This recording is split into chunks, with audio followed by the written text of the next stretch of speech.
2020 began with a pandemic.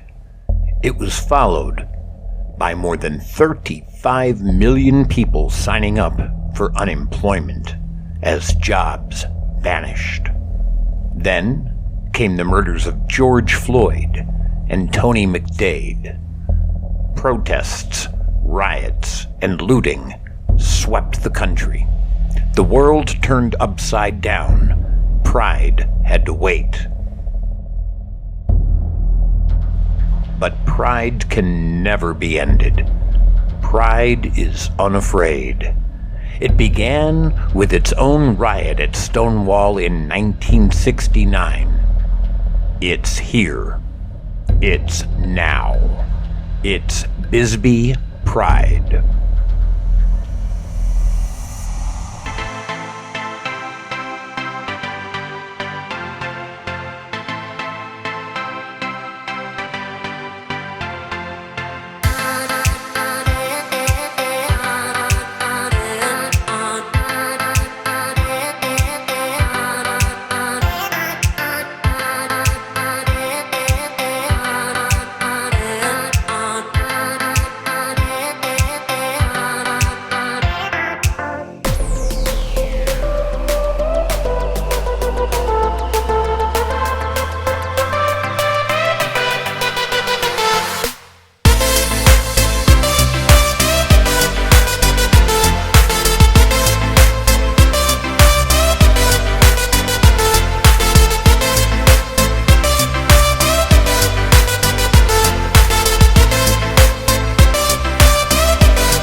takes my breath away.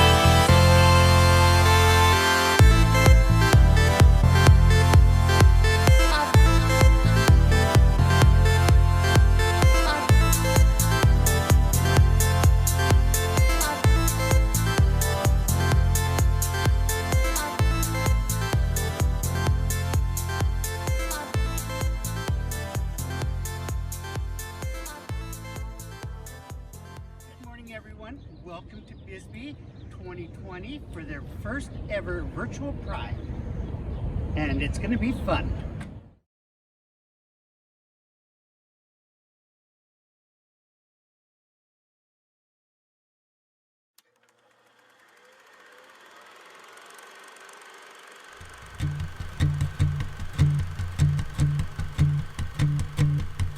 Little girl, perfect world, scrapes her knees on astroturf, but her father comes and Band-Aid saves the day. Little boy, silly toys, action figures and asteroids, close his eyes and all of the world it fades away. Change comes quickly like a bullet from a gun, takes you places that you never knew you'd love, places that you can't outrun. Now asleep, trailer home, no one's told you that you're poor, and you're not as long as the world remains the same. But in school, teachers rule, take the fun out of the room. Close your eyes, but you are just shaking back away. Change comes quickly like a bullet from a gun, takes you places that you never knew you'd love, places that you can't outrun. But that won't stop me from trying, and it shouldn't stop you. You change if you decide to. Until then, just keep on dreaming, 'cause they can't wake you if they try. Ring the bell, show and tell, share your tales of shady Dell, in the place where all of the world remains the same. Change comes quickly like a bullet from a gun, takes you places that you never knew you'd love, places that you can't outrun. Little boy, little girl, take the bus home after school, just one glance to know that some changes are embraced.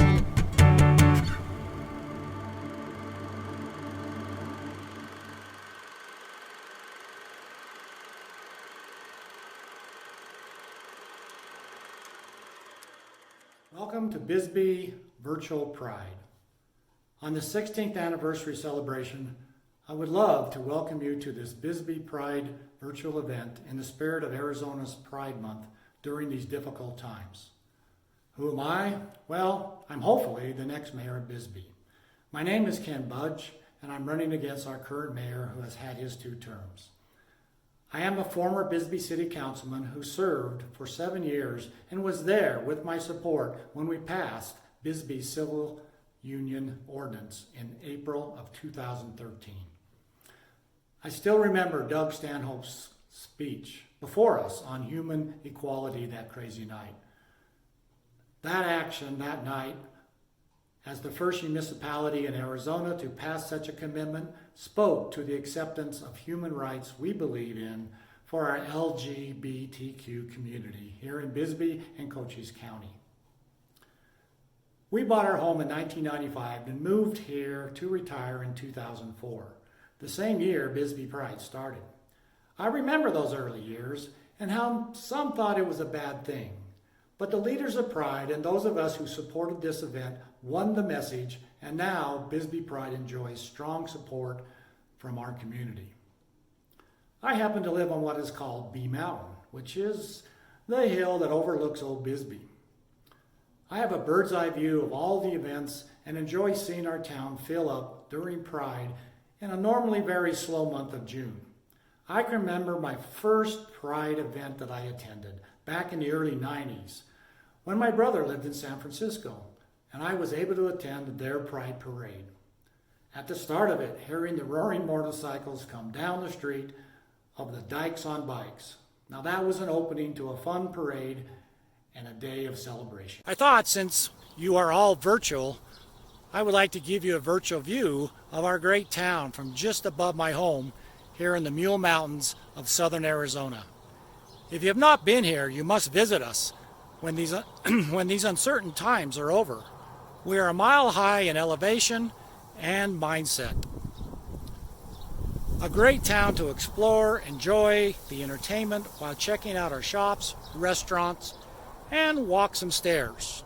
I have 83 to my house. My hope is I can welcome you again in person next year as the new mayor of Bisbee to our 17th LGBTQ Bisbee Pride celebration. Thank you for joining in. Let us know when you ladies are ready. Okay. Testy.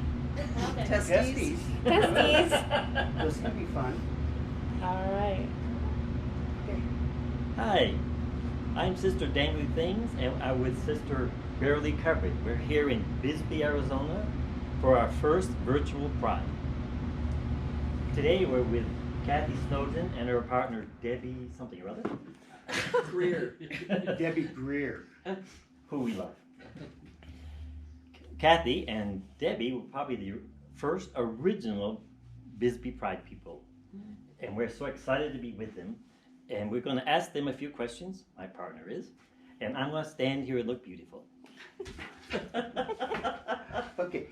Kathy and Debbie are the owners of Finders Keepers, which is an antique store in beautiful downtown Bisbee on the main street. You cannot miss it. But I need to know, are you open now? No, we're not. We've been closed since the 20th of March. Okay. And how do you do your business now? We do some online sales. We do a few sales by appointment, and we're just waiting this thing out. So. Okay. What does Bisbee Pride bring to the community? Well, in a normal year, usually June is a really, really dead month in Bisbee. So it's this bright spot of light in the middle of very, very slow season. So the whole town comes out and parties. So this is kind of a unique situation. We've had a few little glitches over the years, but this is the biggest glitch.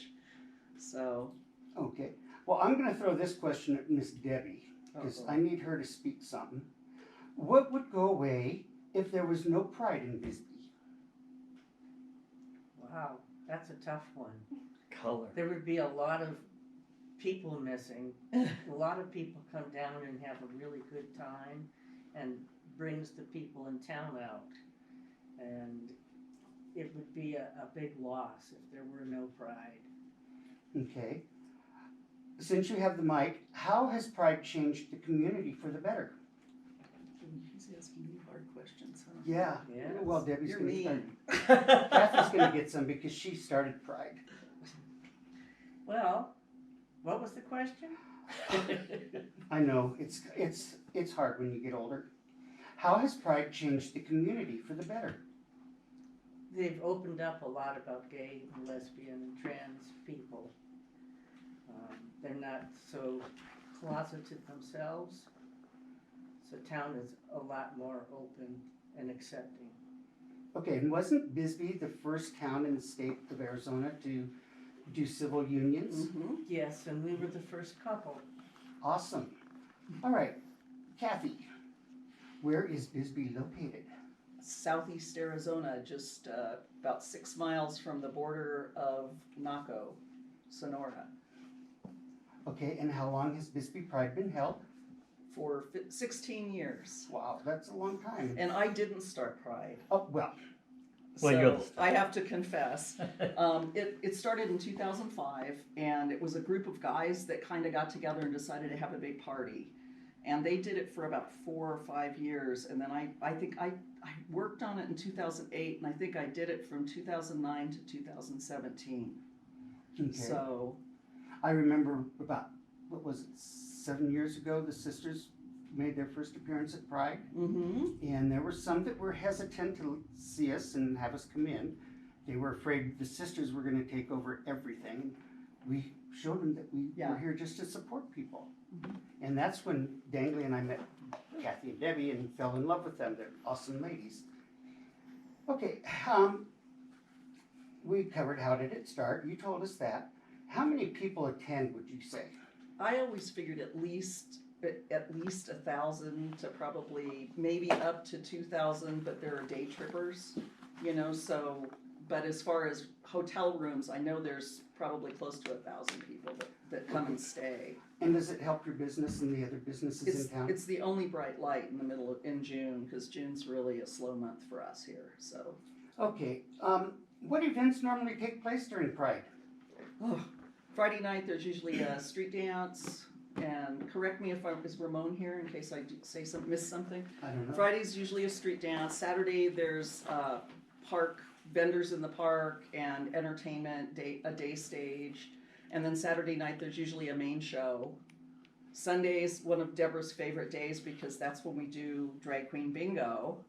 Oh, actually, it's become Twisted Sister Bingo now, and it's very, very adult and very naughty. Yes, but anyway, so those are Very the main fun. events, and then whatever people come up with. The merchants usually have events going on too, and that varies year to year, so. Okay. One of the things we enjoyed was the negligee pub crawl. You can imagine that's- I how never- covered or uncovered people are in this parade from the top of the Yeah, that's on Iron Friday. Man Friday, Yeah. work their way down through businesses, bars, and whatever. And it's a great deal of fun. And ends up in front of Copper Queen where we have the street dance. In all regalas of dress and undress. So it can be fun, and I remember one year it rained and it didn't stop the dance. No. People were out there getting wet and having fun. All right, last question for you. How many people are involved in making this happen? Oh my God. When you had it, how many were involved? I would say, oh boy, probably 400 people when you start looking at volunteers and at least, And is it- and it's locals and it's mostly straight locals that volunteer. So the So, community is pretty The supportive. community is really active, and some of the churches march in the parade, and so it's pretty nice. It's evolved nicely over the years. Good. And I don't know how many Ramon has involved, but I do know that they have a lot of people involved in it. Mm-hmm. And just yesterday, they lost one of their board members. Yeah, he told me. And it was very sad to hear that, because he was well-loved and did a lot of work with Ramon. Mm-hmm. So, how long have you had your shop? We've been here since 2005. Okay, so if you're in Bisbee, make sure you come by Finders Keepers. If you want to come in, you must wear a mask. And you have to call Debbie or Kathy.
Hello, my name is Christina, and I am a drag king that performs under the name of Justin Deeper Love, and I am your current Mr. Tucson Pride.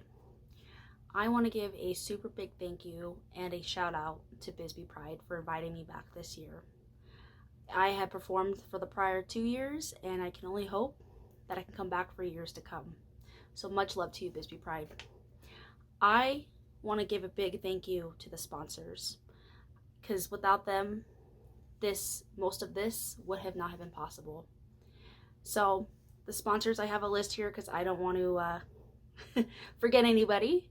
The sponsors do fall under the Bisbee Hospitality Group, and they are the Bisbee Table, the Bisbee Coffee Company, Tivoli Pizza, the Bisbee Ice Cream Shop, Santiago's Mexican Food, and Hotel San Ramon.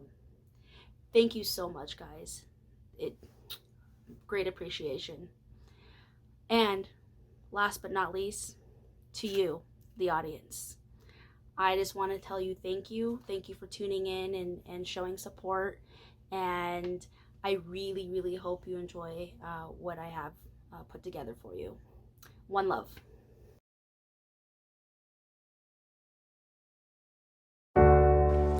Remember those walls are built? Well, baby, they're tumbling down. They didn't even put up a fight. They didn't even make a sound. I found a way to let you in, but I never really had a doubt. Standing in the light of your halo, ooh, I got my angel now. It's like I've been awakened. Every rule I had you breaking, it's the risk that I'm taking. I ain't never gonna shut you out. Everywhere I'm looking now, I'm surrounded by your embrace. Baby, I can see your halo. You know you're my saving grace. You're everything I need and more. It's written all over your face. Baby, I can feel your halo. Pray you won't, I can feel your halo, halo. I can see your halo, halo. I can feel your halo, halo. I can see your halo, halo.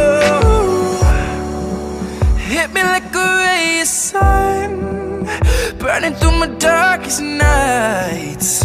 You're the only one that I want. Think I'm addicted to your light. I swore I'd never fall again, but this don't even feel like falling. Gravity can't forget to pull me back to the ground again. Feels like I've been awakened. Every rule I had you breaking, it's the risk that I'm taking. I ain't never gonna shut you out. Everywhere I'm looking now, I'm surrounded by your embrace. Baby, I can see your halo. You know you're my saving grace. You're everything I need and more. It's written all over your face. Baby, I can feel your halo. Pray you won't, I can feel your halo, halo. I can see your halo, halo. I can feel your halo, halo.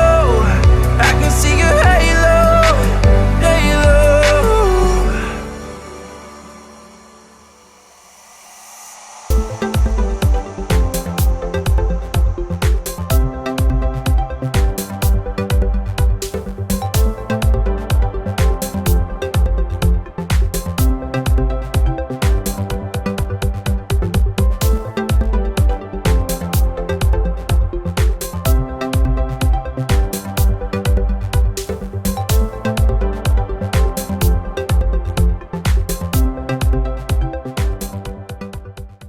Hey, welcome back to Virtual Bisbee Pride.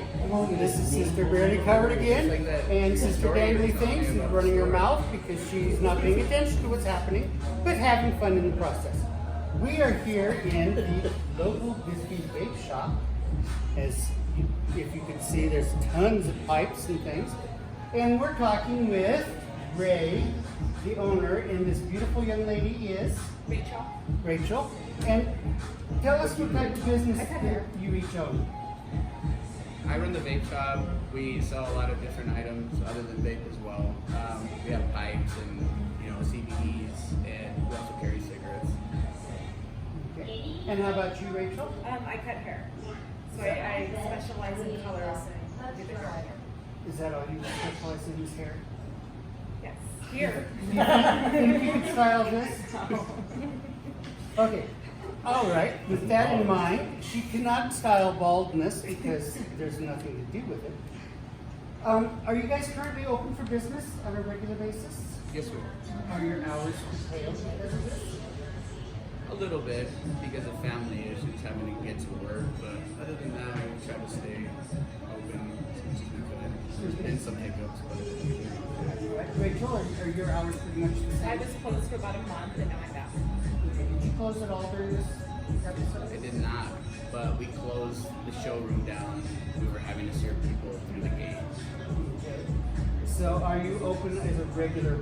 Anybody can come in, or is it by appointment? As of right now, yes, we're open. Anyone can walk in. I think she does appointments.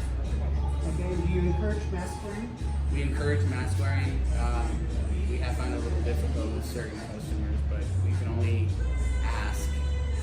But as business owners, we wear them. Okay. All right. Now, can you both tell me, each one, a little bit, what Bisbee Pride means to the community, of your own opinion? Well, Bisbee Pride it's a good weekend for Bisbee to kind of just let their hair down. We get a lot of visitors, and we're really thankful for that.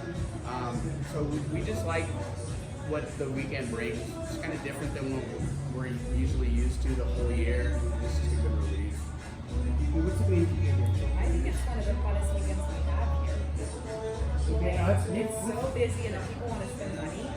So that's always a good thing. It's important for us. I don't necessarily make money being here at that time, but I just want to enjoy the festivities. He makes money. It's my best day of the year. Yeah. Good.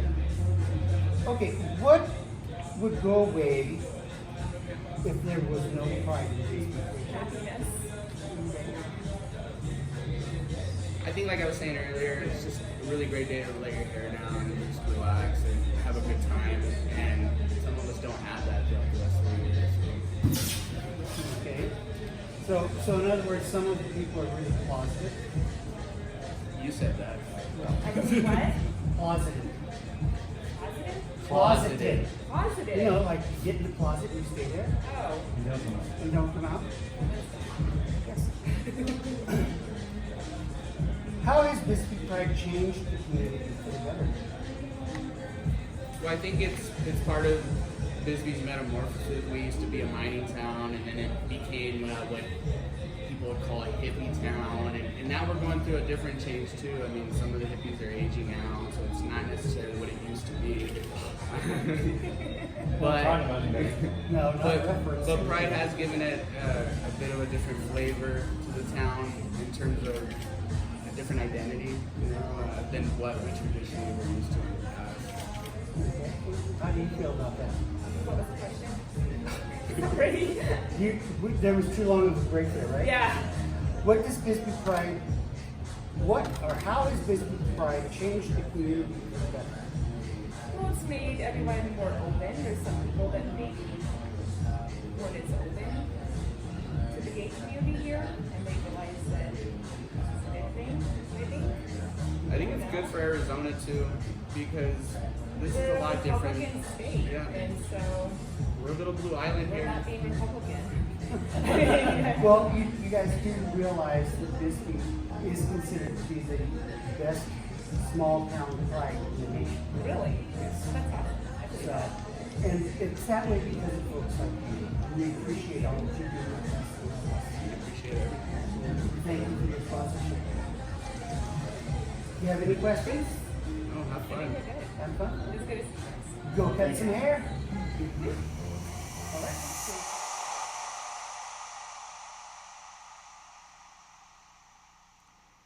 Hey everybody, Bisbee Pride is today. We're so excited. Allie Peters coming at you from Phoenix, Arizona. I wish I could be at Bisbee Pride right now with all of you, but as it is, we're doing it virtual. And as all of these things could not be possible without our sponsors. And so today I just want to thank Contessa's Cantina and Mel's Bodega for sponsoring Bisbee Pride. I'm going to sing you one of my favorite songs. It's one of my favorite anthems of all time, and I think it's kind of timely for what we've got going on.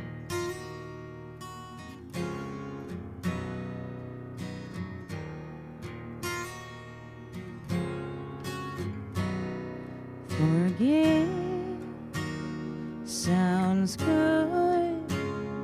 Forget, I'm not sure I could. They say time heals everything. I'm still waiting.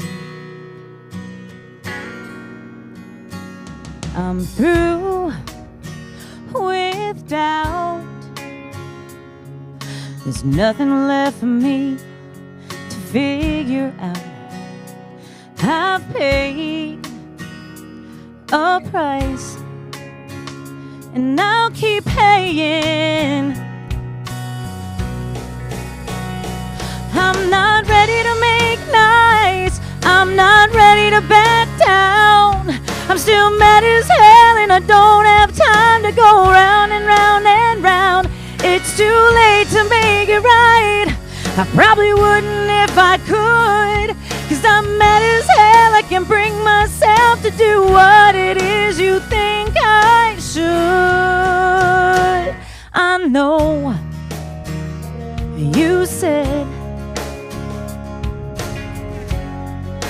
can't you just get over it? It turned my whole world around, and I kinda like it.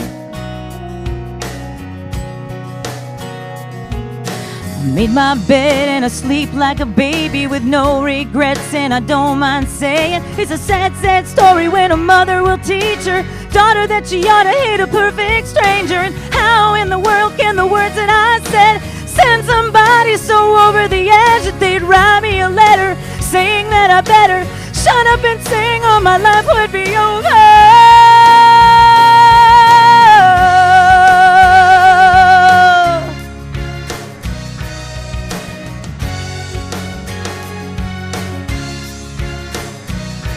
I'm not ready to make nice. I'm not ready to back down. I'm still mad as hell, and I don't have time to go round and round and round.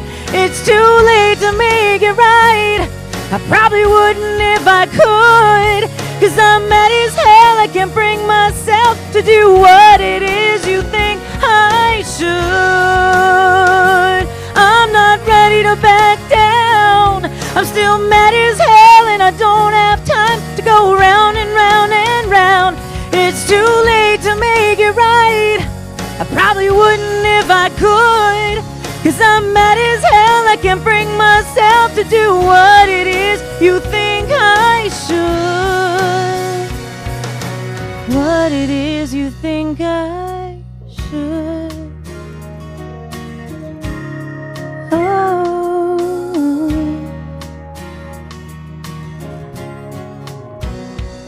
Forgive sounds good. Forget, I'm not sure I could. They say time heals everything. I'm still waiting. Thank you guys so much. Happy Pride.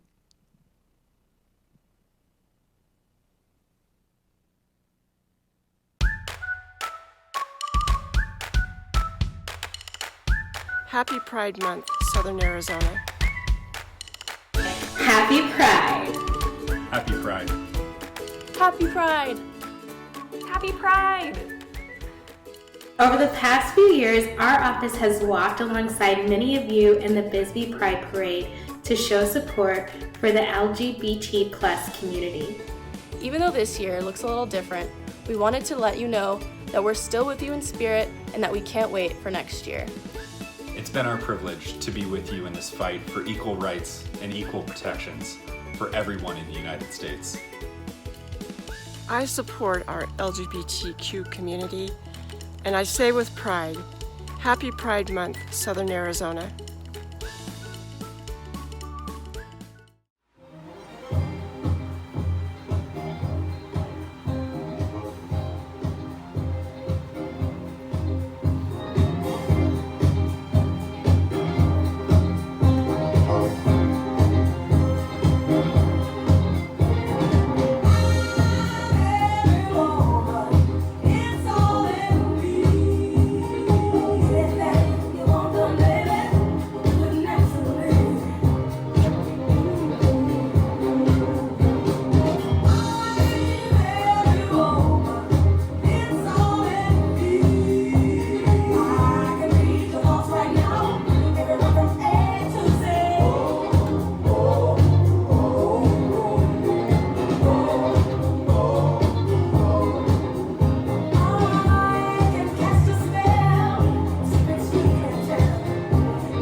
Bisbee, and I'm going to cheat, with Rob, and he's at the Hotel. Rob, tell us about your business. We are a family business. We've been here since 1996. We started the coffee company in 1996, opened the Hotel Center Loan in 2006, and so we've got a 24, 25-year history in Bisbee. Are you currently open? We are all open. Bisbee Table in Santiago's is going to close down for 2 days a week for heat cleaning, And the hotel is open, coffee company's open, tables open, Santiago's open, the patio seating. Very good. What does Bisbee Pride bring to this community? Pride is it's huge. Number one, June is a quiet month for us. But Pride has always been something that brings out the best in Bisbee. It brings out that's something that Bisbee carries through it all year long, and then we get one weekend to celebrate. What would go away if there was no Pride in Bisbee? Oh, well, we'd have no incentive. Event weekends are really driven in Bisbee, and it drives our restaurants. It drives the people that come to visit. We're an event-driven community, and without events, we would try to find someplace else to do business. Well, we sisters love coming down here, and I think the sisters pack most all the hotels, restaurants, bars, streets. We work every corner. Loosely, too. How has Bisbee Pride changed the community for the better? For the better? These questions are coming at me. I didn't plan these questions. These are great, though. But you're doing so for the much. better. Well, Bisbee's already a destination for diversity, and Pride is just an emphasis of that diversity. So once a year we get to celebrate that, and everybody gets to wear their colors. The thing we sisters find when we come down here to Bisbee is that we feel like we're really part of a family. This is like a commune of gay, lesbian, bi, transgender, A, B, C, D, E, F, G, the whole alphabet. And this is we have no fear. We don't have to look back, and we especially love Bisbee. I wish I could pick up my home and move down here, but I have to live. So that doesn't happen. But your restaurants are always full during that week. Well, we're always open. That weekend this weekend especially, it's just one of those weekends where everybody's here to have a good time and to forget about work and to forget about Phoenix and Tucson and just Colorado. enjoy themselves. We Colorado. met people from all over. Yeah, this is quite a magnet. Just enjoy themselves. The weather is great. A lot cooler here on June 19th than it is anyplace else, or June 20th. Just a place that's really, it's a great music and bars. It's a great place to relax. This weekend, of course, is a little bit different, but we'll get through this, and then next year we'll do it again. This isn't one of the required questions, but I noticed that generally on Bisbee on Friday night they have a street dance, which is just past your door. Right here. I know, it's disappointing that we're not having it, but under the circumstances with the spike in Arizona, I can understand it. Yeah. Does it affect your business? Oh yeah, our numbers are way off. We're reduced seating, we're 50% capacity. Now when you're 50% capacity, you're 50% the number of people that normally work. So we have half the staff, half the seating, but just plenty of business. So even at half the staff and half the seating, we're very happy. We had dinner at the table last night. The lodging is full. The lodging was full last night. We had a couple of cancellations based on the mayor's proclamation for that everybody had to wear masks. And then, but today we're full up again. So the weekends, all the weekends since this started, have been full. That's good. So people just want to get away, and I can totally understand that. Well, with a host like you, I'd like to have you get away too. Well, we want to thank you. Thank you for letting us come to your place and visit with you, and we just love this whole area. Well, we're happy you're here, and I hope you come back next year too. Well, we need to find out what time, how soon in advance we need to make a reservation. For Pride, I would make Tomorrow. it now. I'd make it now for next year, Well, and that's we'll why come we're see booked. you. We'll come see you. Awesome, thank you. We're here till Monday. Okay, you know where we are. Thank you very much. Thank you. Thank you. Appreciate you both.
My name is Billy Mick. I'm a singer-songwriter in Orlando, Florida, and I could not be more excited to be here with each and every one of you today. Thank you so much, Bisbee Pride, for putting on this amazing virtual Pride, and to all the sponsors and to all of you at home. Thank you so much for watching and being a part of this. This is wonderful to still be able to come together and celebrate our Pride. Today, I want to sing for you a couple songs off of my debut album that came out just a few weeks back, entitled Just Be. This first song is all about being true to yourself no matter what. This one is Just Me.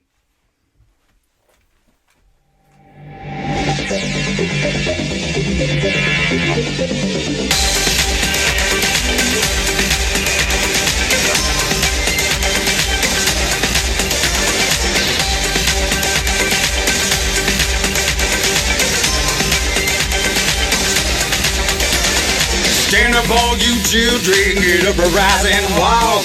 Gotta open up your mouth so you can learn to talk. Open up your mind so you can truly be set free.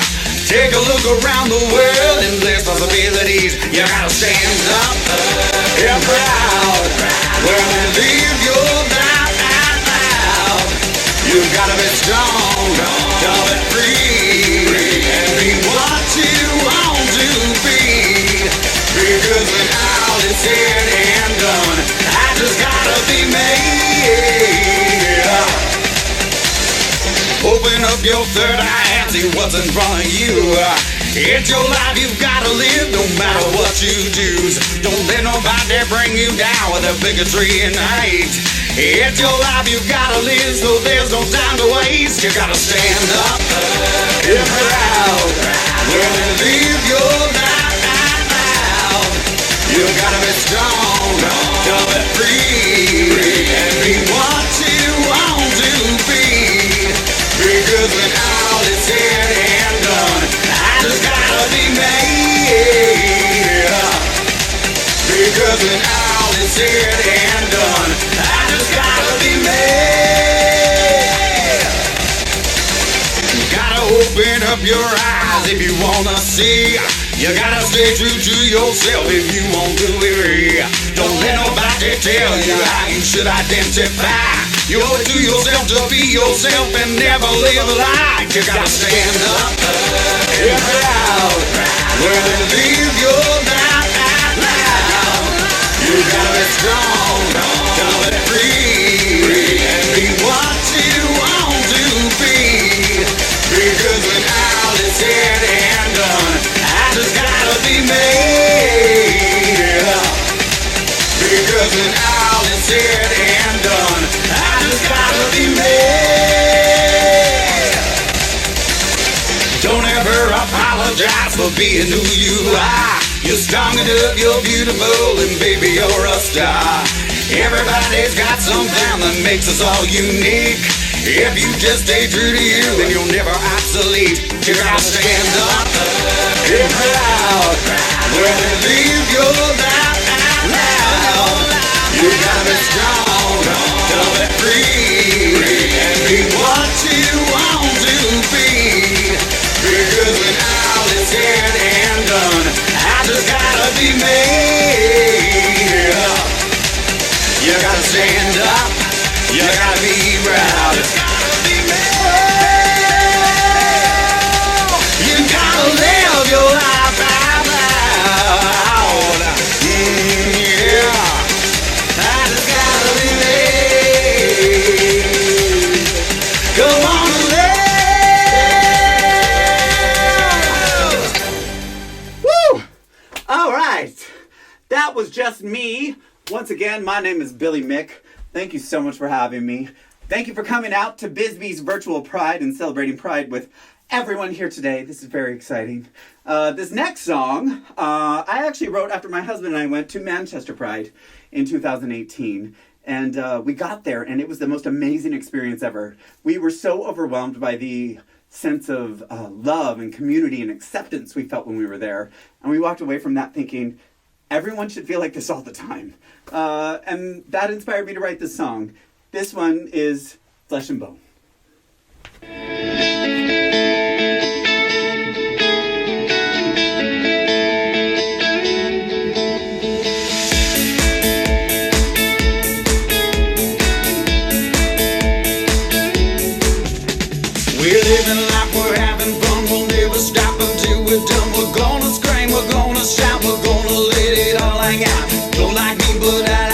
still do what we wanna do. We're living life and living free and do what makes us both happy. Why can't we just live and let it live? So much love and there's a lot to give. Just leave well enough alone, 'cause in the end we're just flesh and bone. Yeah, bone. Yeah, bone. 'Cause in the end we're just flesh and bone. Yeah, bone. Yeah, bone. Well, you can scoff and you can judge, but I don't care to hold a grudge. I'm who I am and that's just fine. So you do yours and I'll do mine. Don't care who likes what I do, we can all have our different views. I'm who I am and that's just great. I'm living life, no time to waste. Why can't we just live and let it live? So much love and there's a lot to give. Just leave well enough alone, 'cause in the end we're just flesh and bone. Yeah, bone. Yeah, bone. 'Cause in the end we're just flesh and bone. Yeah, bone. Yeah, bone. What works for me don't work for you, well that's okay, 'cause I ain't you. The difference here between us both should lead us all to better growth. Got a chip, I see it clear, all centered around your innate fear of what you do not understand. I'm fitting in your master plan. Why can't we just live and let it live? So much love and there's a lot to give. Just leave well enough alone, 'cause in the end we're just flesh and bone. Yeah, bone. Yeah, bone. 'Cause in the end we're just flesh and bone. Yeah, bone. Yeah, bone. We are all just flesh and bone. If we can all just coexist instead of trying to resist, if we could try to understand, then we would be all better than the ones of us who came before and started slamming all the doors instead of letting in the love and blaming somebody above. Why can't we just live and let it live? So much love and there's a lot to give. Just leave well enough alone, 'cause in the end we're just flesh and bone. Yeah, bone. Yeah, bone. 'Cause in the end we're just flesh and bone. Yeah, bone. Yeah, bone. We are all just flesh and bone.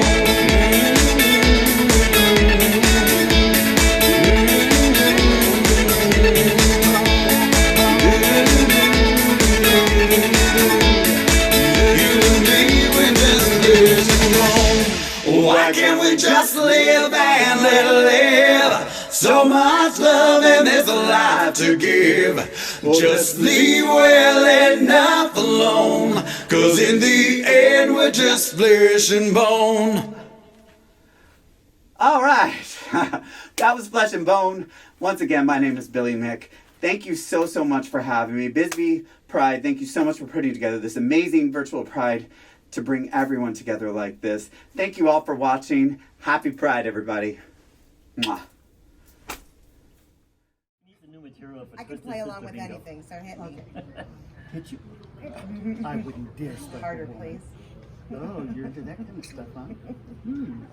Okay, are we ready? Yeah, we were doing our... Okay. Oh, nice. Well, welcome back. We're visiting another business in the Bisbee area. Actually, this is a little suburb of Bisbee called Warren. And our host is? Joe Eddington. And your business is? Joe's Consignment Antiques and Uniques. We are a non-profit consignment store that supports Bisbee Coalition for the Homeless and Warehouse Recovery House. So you're a 501c3? We are a 501c3. Awesome. Yes. That's awesome. My husband, Sean, manages the store, and I am the founder and president of the 501c3. Okay. Well, that's good to know. I have another question. Are you currently open? Yes. Because of the virus. Yes, we were allowed to reopen on May 8th, and things have been going very well. Very well. Do you require masks? like we're bad people. I don't require masks because our store is large enough that we are able to maintain social distancing. As you can see, the store is very clean. We disinfect on a daily basis. And when I do have someone in the store that has higher risk, I will be happy to put my mask on to accommodate them. But for the most part, we can maintain our distance. Very good. And your hours are? 10 to 6, Monday through Saturday. What else I want to know? What does Bisbee Pride bring to the community? Oh, Bisbee Pride means everything to this community. This is one of the most inclusive communities I've ever had to experience, and I'm so sad not to see it happen the way it normally happens every year here. But you know, we've been big supporters of Pride. Nelson here, who is also Pride member, married my husband and I. I think Pride says everything about Bisbee as far as acceptance and inclusiveness. Thanks. What would go away if there was no Pride in Bisbee, like we're dealing with this year? What would go away? Tourism, income, Dangly's lashes. Dangly's lashes, fun, entertainment. Glitter. Glitter would go away, and who wants to live without glitter? Oh, it's an atrocity. Yeah. I know a lot of people are going to miss not having it this year. And hopefully next year it'll come back with a bang. I'm sure it will. I hope it does, because I can say for Dangly and I, we miss regular Pride here in Bisbee. But this is awesome that we were able to come down and do this with you guys. Yes, I'm thrilled. Do you think the Bisbee Pride brings to the community? What do you think it brings to the community? I think it brings, not to be use the same word, but it brings a sense of pride. In both senses, both for what it originally means as far as the LGBT community, and it also means for Bisbee, because we're so proud of our diversity in this community. We just love coming down here. We keep talking. If we could move our house here, we'd be there. Yeah. It's a very unique, special community, which is why my husband and I built this business. We're going to retire here. Awesome. And I'm glad to hear that you're 501c3, because that's what the sisters like to work with. Yes, yeah. So, okay. Thank you for letting us come into your shop. Oh, it's my pleasure. And deposit glitter everywhere. Thank you very much. My husband will be happy to vacuum that up later this I afternoon. know. Have you got a super? Have you got a super industrial vacuum? Heavy suction? Yes. Careful, that sounds like a loaded question. That could be. Dang, sisters.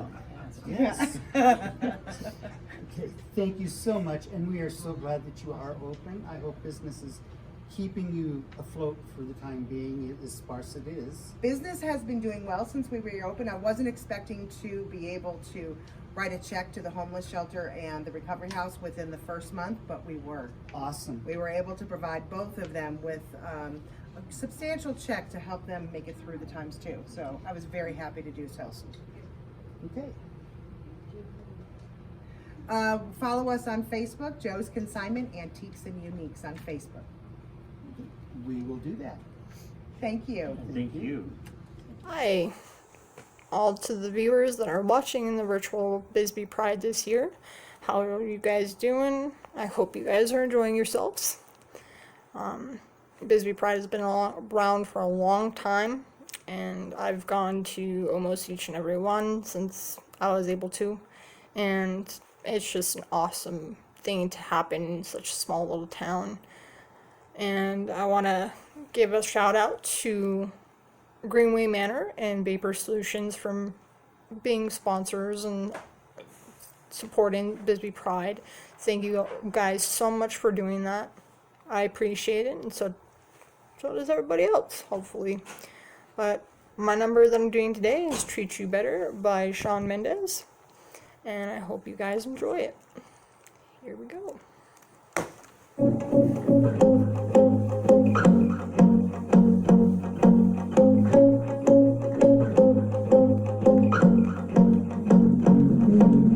I won't lie to you.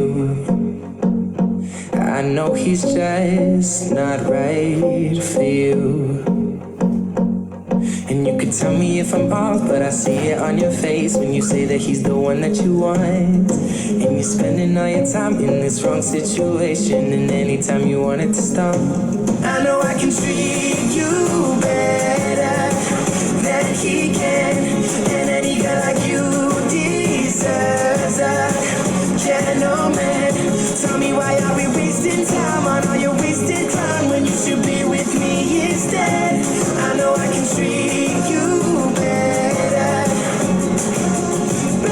than he can. I'll stop time for you the second you say you'd like me to.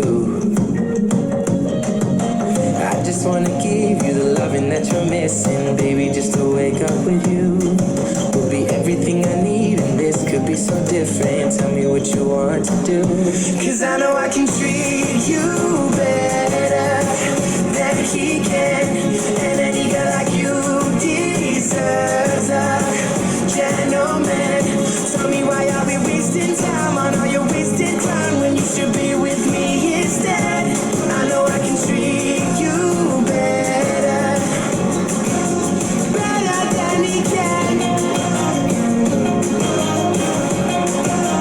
Better than he can.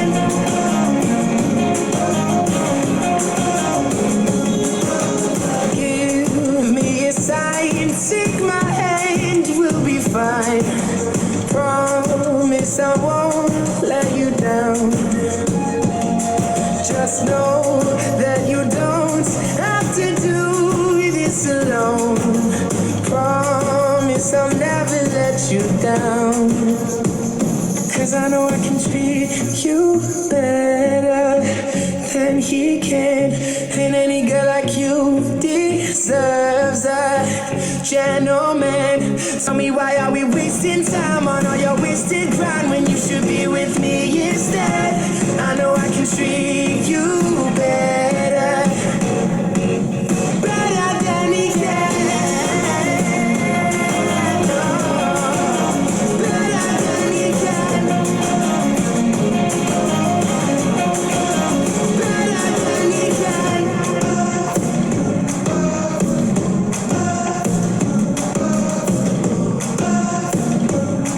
Hi, my name is Ronnie Maestas Condos. I am running for the Arizona State Legislature, District 14. I am a resident of Hereford and part of the LGBTQ community. We had a great win recently in the Supreme Court protecting our community and all people against discrimination in the workplace based on sex and sexual orientation. So that is great. Struggle's not over, and we got to show up in August and November and be sure to vote and be sure to do this. Take the census, because a lot of that's gonna determine how much money we get for all the programs we care about, like education and healthcare and housing. So hope to see you out there, and I hope I can make it so that I am able to put my contact information on here. Also, I'm trying to raise $5 individual donations. If you go to the Secretary of State's website and click on Clean Elections, you'll be able to contribute to my campaign $5 so I can qualify for Clean Elections funding. Okay, until we meet again, take care. Stay safe.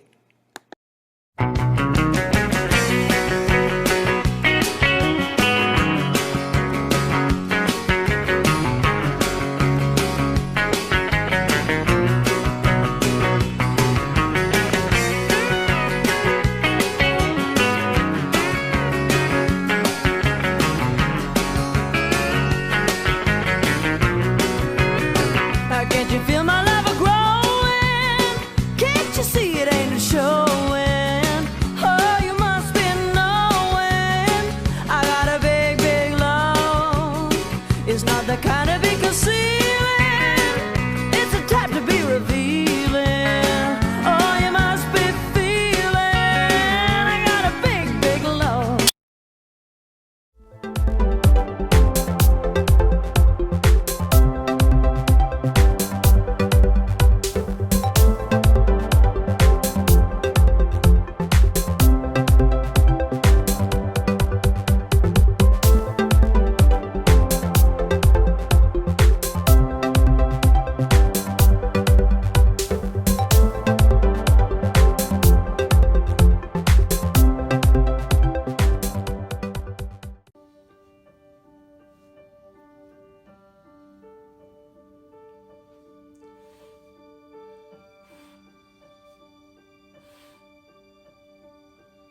You don't want to see me anymore. You can't listen to me laugh out loud. You don't want to see me dance. You can't even take the chance that it might reflect on you.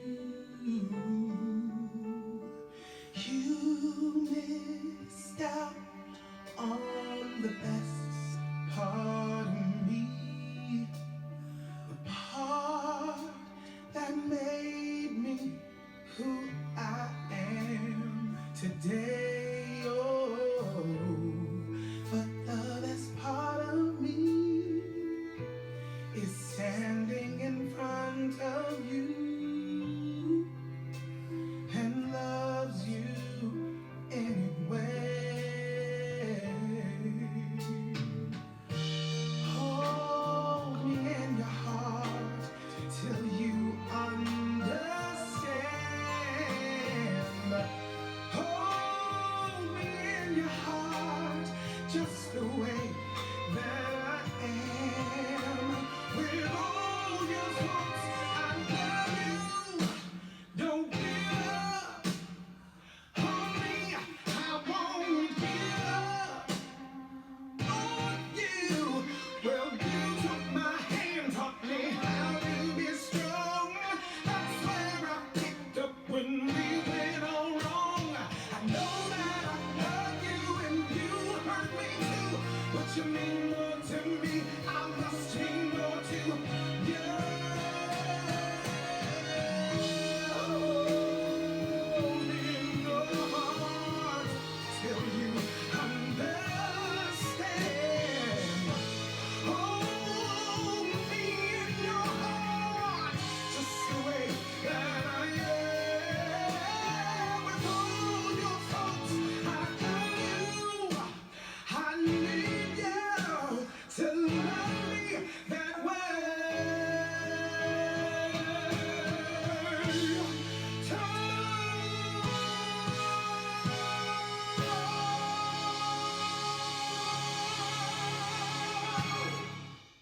Bisbee, thank you for tuning in and watching me on the Virtual Pride video. My name is Vera Del Mar, and I'm from Tucson, and I was happy to participate in Bisbee Pride's virtual video.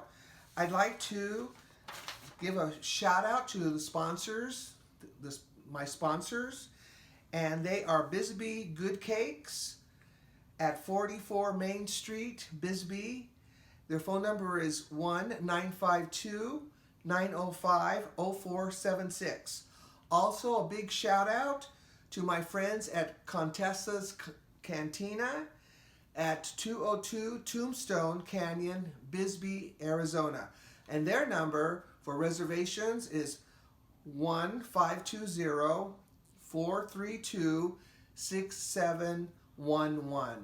Again, happy Pride. This is our 51st Pride since Stonewall, and I was happy to be able to participate and sharing my song with all of you. I hope you enjoyed it. Enjoy Happy Pride. Thank you. Hello all. It's Felicia Rodolini, Chair of the Arizona Democratic Party. Welcome to Virtual Bisbee Pride Festival. Thank you, Ramon Garcia, for organizing this great event. And despite the ongoing hardships of the pandemic, we are, of course, creatively celebrating. Pride Month was born out of a long struggle, so it's fitting that we show our resilience, our perseverance, to commemorate how far we've come and to acknowledge how far we have to go. So let's start with acknowledging the Supreme Court's ruling this week, affirming that gay and lesbian and transgender Americans are entitled to the protections of Title VII of the Civil Rights Act, finally banning discrimination in the workplace. We can all take a collective sigh of relief that from now on, no one can be fired from their jobs because of who they are and who they love. But even while we celebrate, the fight for true equal rights must continue. Last Friday, the Trump administration finalized a rule that removes protections against discrimination of our gay and transgender family when it comes to health care and health insurance. He did this during Pride Month on the anniversary of the shooting at Pulse nightclub. How appalling can this be? This is just the latest example of the threat of Donald Trump and the Republicans and how they pose that threat to the LGBT community. Right now, I am so grateful that across this country, organizers, activists, and Democrats are working to ensure we elect leaders who never waver in their support of the LGBTQ community. We must make sure that the precedent set on Monday becomes the standard for opening even more doors to equal rights. Arizona Democrats, we will not rest. We will not rest until this is achieved. That is why Democrats are working tirelessly across Arizona to turn it blue. And there's no question that we are a battleground state. So here's what we can do right now. Let's make sure everyone is registered to vote in time for the August primary. The deadline for registration is July 6th. Go to iwillvote.com to do this. And let's make sure all of our friends and people who want to support the gay, transgender community with their vote are signed up for permanent early voting list. By getting on that list, the ballot for the primary and the ballot for the general election will come to your mailbox. And by the way, ballots for the primary will drop in our mailboxes on July 8th. Our country, our rights, our freedoms are in jeopardy, and I know you know this. We must do everything we can to kick Donald Trump out of the White House, put Democrats in office from the White House to the U.S. Senate with Mark Kelly to our state legislature. We will do it. So we can't dance in the streets at the Pride Festival now.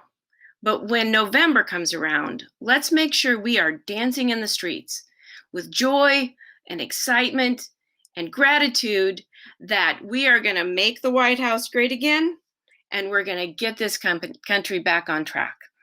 I thank you so much for letting me share this moment with you. Love to you all. Have a great Pride.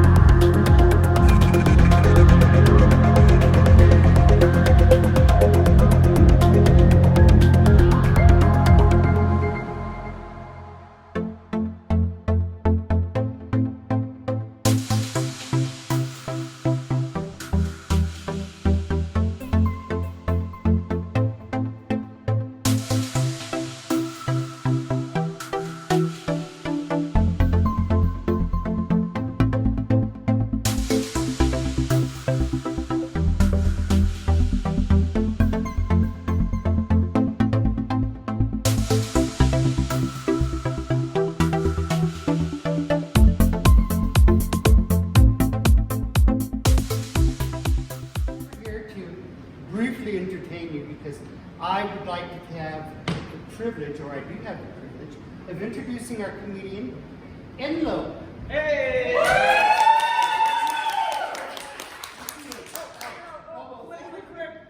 COVID times and virtual hug. If she's not that good, just throw dollars at her. She buys the new books. I'm gonna hold it as if, it's working.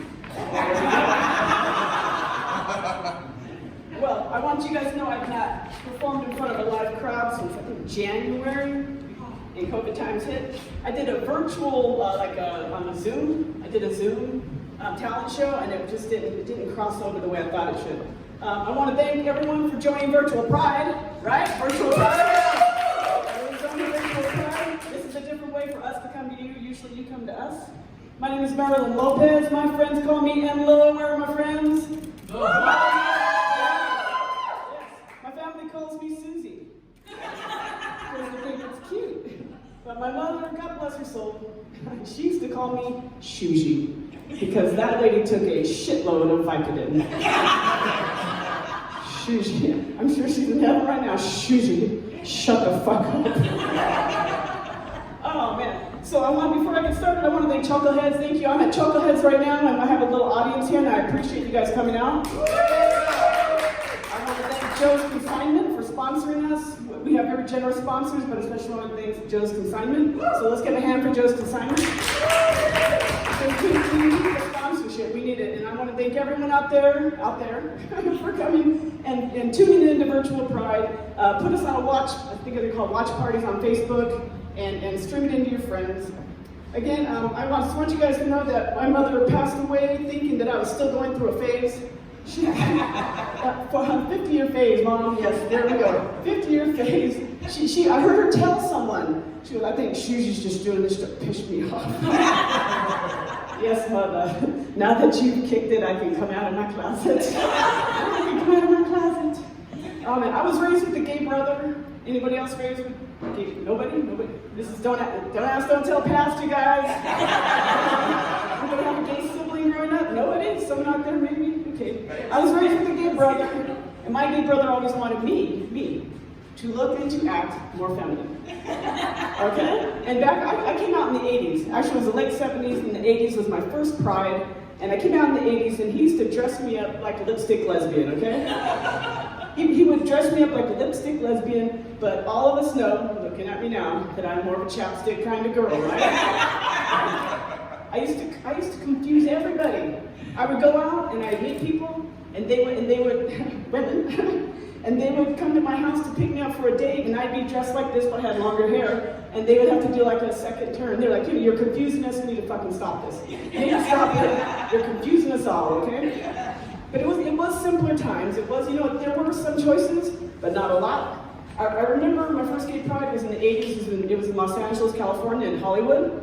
And, yeah, I know. Anybody remember the meat market? Anybody ever? No? Yes. I'll get to that in a second. But I came out in the 80s, and I remember this group of women came and said, you need to fucking pick a side. You're either gay or straight, you're butch or femme, you are top or bottom. And if you told people you were bisexual, what'd they tell you? Get off the fucking fence, right? Get off the fucking fence. We didn't have choices. I mean, we used to like confuse everybody. Can you imagine? Can you imagine now? I mean, there are so many choices, them and they, really? I mean, when Jerry Falwell, before he died, remember Jerry Falwell, the televangelist? Before he died, I remember him saying, if the homosexuals are not stopped, they're going to take over the world, right? And goddammit, we're doing it one fucking alphabet at a time, right? L-G-B-T-Q-I-A-P+, let's keep going. And now we're starting on what? The colors? The flag? When I was a kid, it was the hanky code. I know it's still around. The hanky code. My brother was mischievous. He thought it'd be fun to put me a lavender hanky on when we went out. And I don't know if anybody knows what a lavender hanky is, but it means that you're into drag queens or that you are a drag queen. He had me put it on the left. And I just thought, wow, man, I'm just looking good today. Because all these fucking drag queens are trying to flirt with me and pick up on me. And later did I find out that, yes, I was wearing a lavender hanky, and it meant that you were into drag queens. So if you weren't into drag queens, you were a drag queen. So at least he didn't do that. Oh my. My brother passed away. It was down to the AIDS time, my brother contracted HIV. And in the 90s he passed away, but he would roll over in his grave right now if he saw me. If he saw these fucking tattoos on me, you guys, he would kick my ass. He would, or he'd get with the times, I'm not sure. But he told me before he died, he goes, if you don't grow your hair out, I'm going to bury you in a share wig.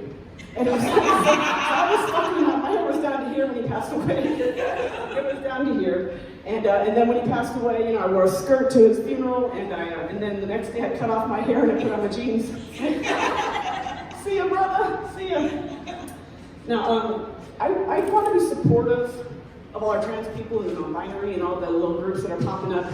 And I go to some trans support groups, and I'm there, and people have asked me, they ask me if I'm transitioning, which I don't mind. I know what I look like. I fucking know what I look like. From behind, I look like an old man. I know this. I know what I look like. And I was asked if I was transitioning, and I'm like, well, no, I'm not. And they're like, well, were you born female? I'm like, what? You know, I'm 58. You know, it takes me a while. I'm trying to learn. Please don't get upset with me if I don't know. I am on our side, okay? I'm on our side. But they asked me if I was born female. I said, well, I have a vagina, kind of like a birthmark. Yes, I was born female. And then I learned it's cis female. You know, I didn't know this. I mean, now we have the pronouns. We're taking over the pronouns, guys. I mean, the them and they. If I went to my 68-year-old aunt and asked her to refer to me as them and they, she would think I had multiple personalities. Because that's what they called it back then. Now we know it's DID, dissociative identity disorder. But to her and a 68-year-old mind, it is still multiple personalities. They don't get it. But when I went to this trans group, and I love my peeps, don't get me wrong. I went to this trans group, and I went to one of the people and I said, hey, I noticed Xander's not here. That was the name they picked. But I know Xander's not here. Where is he? Is he okay? And they're like, I mean, they formed a semicircle around me, and one person, the spokesperson, stood up and said, don't you ever let them hear you say that. I'm like, what? Xander goes by them or they. I'm like, well, I don't know. I mean, I'm sorry, but they were angry at me. I mean, we got to do this with kindness and understanding, right? I mean, you start getting angry and scolding and shaming people, and they don't want to learn. I mean, I'm on our side, like I said, and I wanted to retreat. But I apologized that I felt bad about it, and you know, I thought, you know, for 50-something years, I have been saying, him and her, you know, he and she, you know, I'm learning. I'm an old lady and I'm learning, you know? I mean, you guys know that in your memory, you do things even though, I mean, out of habit, right? Out of habit. I have a cable box. It has a digital clock on it, and my cat chewed through that motherfucker like 2 months ago. Okay, so the digital clock isn't there, but you know what I look at every time before I go to work? I look at the fucking digital clock that isn't working to see if I'm on time. I'm like, fuck. Because that's what I've been doing for the last 5 years. Now I can't because my cat is a whore. They just can't quit chewing. Chocolate, stop it. Chocolate's my cat. But if you know Chocolate's my cat. And Chocolate loves to chew through shit, okay? So, anyways, this is not a joke, but I want you to know that when I was growing up and coming out in the 80s, in California, over in Griffith Park, they established what they called a meat market. It was called the meat market. My brother used to always say, I'm going to church, Mom, I'm going to church. And she knew he was up to something. Like, she knew he wasn't going to church. And I thought he was, okay? I thought he was going to church, and I thought maybe it was a gay church, you know, but he said, I'm going to church, and she's like, where's this church at? And he's like, well, it's in Hollywood. And so she goes, well, you can't go unless you take your sister. So he took me and he dumped me off, and there was like this dirt area that you would drive around, and he would drive up to church and cruise around, I guess, and they would find someone to jump into the bushes with. And that's the way it was in the 80s. I'm sure they're still doing it. I'm sure. Hopefully everyone's using protection now. But the meat market, I heard, you know, I don't know if it's still, you can still gather there, but I know the guys still go up to Griffith Park, they do their thing. But the meat market for me was somewhere where I could get drunk, okay? You know, people ask me, and I don't mind, they ask me once they find out, the straight people, they ask me once they find out that I'm a lesbian, or they have the nerve, not the nerve, but the courage to ask me if I'm a lesbian, if I've ever had sex with a man. I don't mind answering that question, I really don't, and you know, I mean, for you guys right now, I'll tell you right now that the answer is no. No, I have never ever had sex with a man. Well, not for free, you guys. Not for free. And never sober, okay? Ever. I am not what they call a gold star lesbian. I'm not a gold star lesbian, okay? Because I drank. I'm not a gold star lesbian, and since I quit drinking, I haven't had the urge to be, you know, bi-curious and venture off, you know? But, I mean, I'm not a gold star. I don't qualify for any medals at all, you guys. I'm not even a fucking tinfoil lesbian, okay? I'm more of a paper towel lesbian. And they call me Bronny. I'm the quicker picker-upper, you know. This is what I do. I'm sober now, so I know what I do, so when I go out, now at 12 midnight, I'm ready to fucking go home. So that's my age for one. But I don't drink, so, you know, I'm kind of boring to my friends. Anyways, let me refer to my little set so I don't get off track here. I want to tell you guys, and this is something that I've noticed, and that I just want to say that Little Debbie is a shape-shifting whore, okay? You guys know who Little Debbie is, little snack cake? She has taken over the fucking pastries. She's taken over every snack. When I was growing up, we had Hostess, she has her own ho-ho and ding-dong now, She has her own Twinkie and Zinger, and she has her own, little fruit cakes. Little Debbie is taking over the world with us, okay? So we got, we call it Little Diabetes World because I'm from the medical field. So Little Debbie is full of high fructose corn syrup, and we should not be eating her. Do not eat Little Debbie's ho-hos, okay? Don't do it. Don't do it. I've been getting a lot of tattoos. Noticed all the tattoos. I've been getting these over the last 3 years. And I happen to go all the way up, they go all the way down into right here. And someone's like, oh my God, what are you going to do when you get older? As if I'm not already, okay? What are you going to do when your skin hangs down? I'm like, come on, I have no illusions that my skin's going to be, all supple like a 20-year-old. I don't know if you guys can see, if you get a close-up, that is a high heel shoe. The shoes I used to wear when I was a kid. And I have no illusion that by the time I'm in my 80s, it's going to be a fucking red slipper, okay? It's going to be a red slipper. And people are going to ask me, what is that? And what are you going to tell them? I'm going to tell them, this is what I'm going to do. I'm going to do exactly this. It's a fucking high heel shoe, motherfucker. Anyways, my name is Marilyn Lopez, and that is my time. Thank you very much.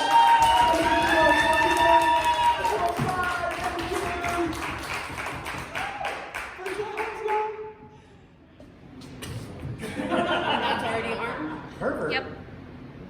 What is it, pervert? You said perfect. Oh. Prevert? Reverend Prevert?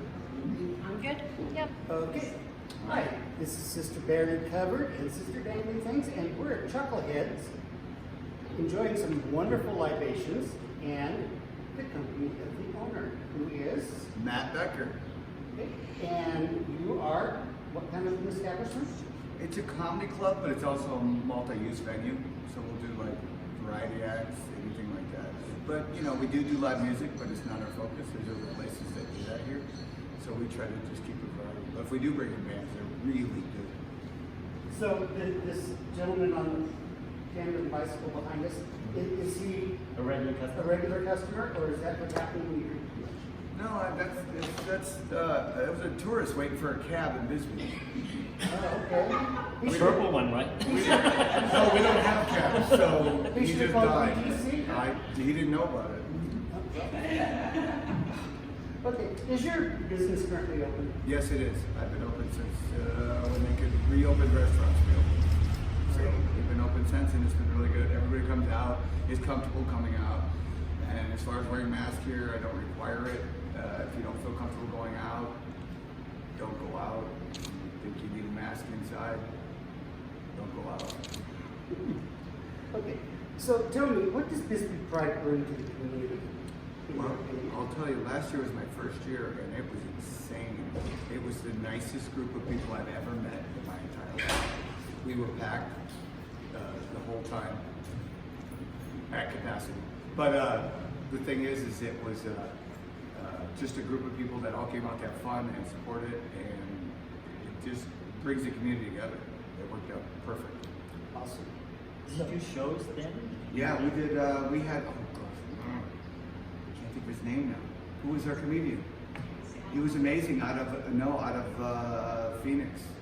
I can see him. I can't say it, but he's a well-known gay comedian, and he came down and he did the show, and he was fantastic. He blew away all 3 shows we did, and it was fantastic. And this year, of course, we were constrained, and he got a hold of me and said, "Do you want to do something?" I said, "We can't. We can't do anything in these live shows." So Bones will be here next year when he comes back? Yes, they will. They will. Right. Maybe he'll get a little meat on his bones. I know you picked me because I No, but I should remember his name. I felt terrible. Well, if anything helps, Henry works the corners at night. Who edits this? Because you can just bleep in his name. I'll say his name is Okay, perfect. And yes, thank you, because you saved me last year. Okay. What would go away if there was no pride in Bisbee?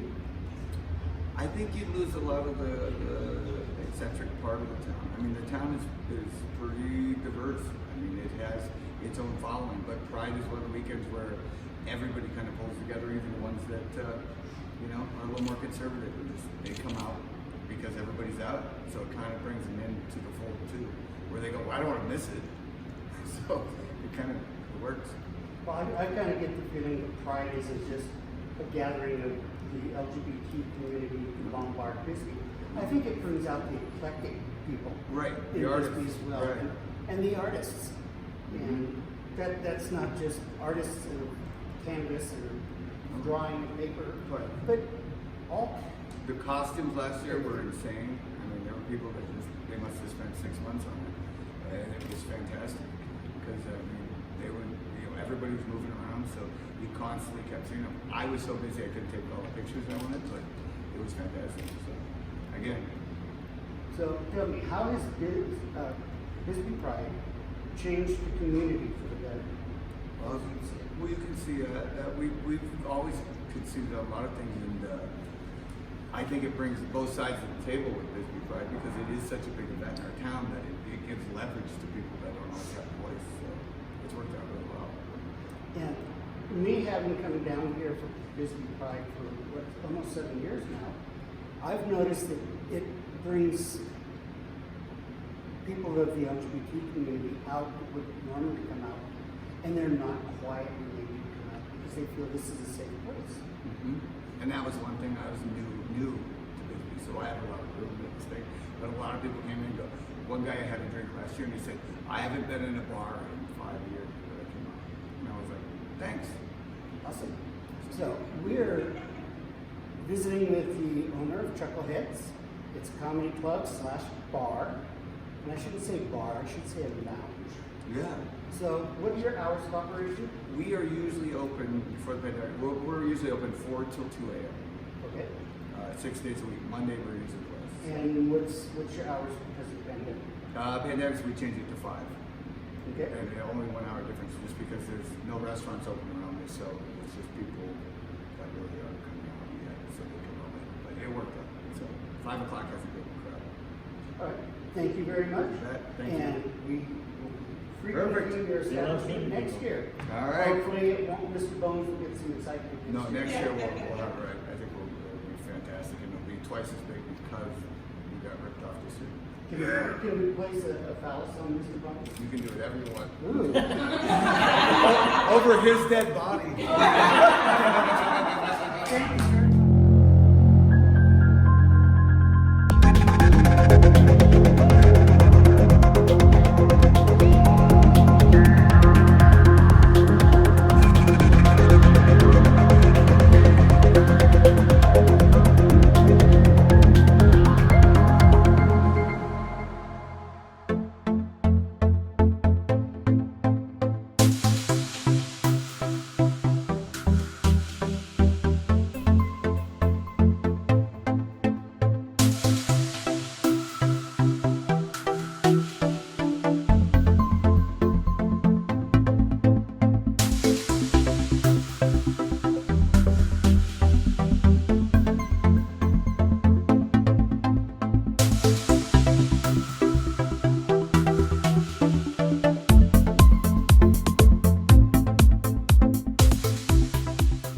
Hey Bisbee Pride, I'm Anthony Frazier, and I'm about to perform an amazing show for you. This segment is brought to you by Bisbee Olive Oil and Bisbee Realty, and I want to thank them so much for supporting Bisbee Pride this year.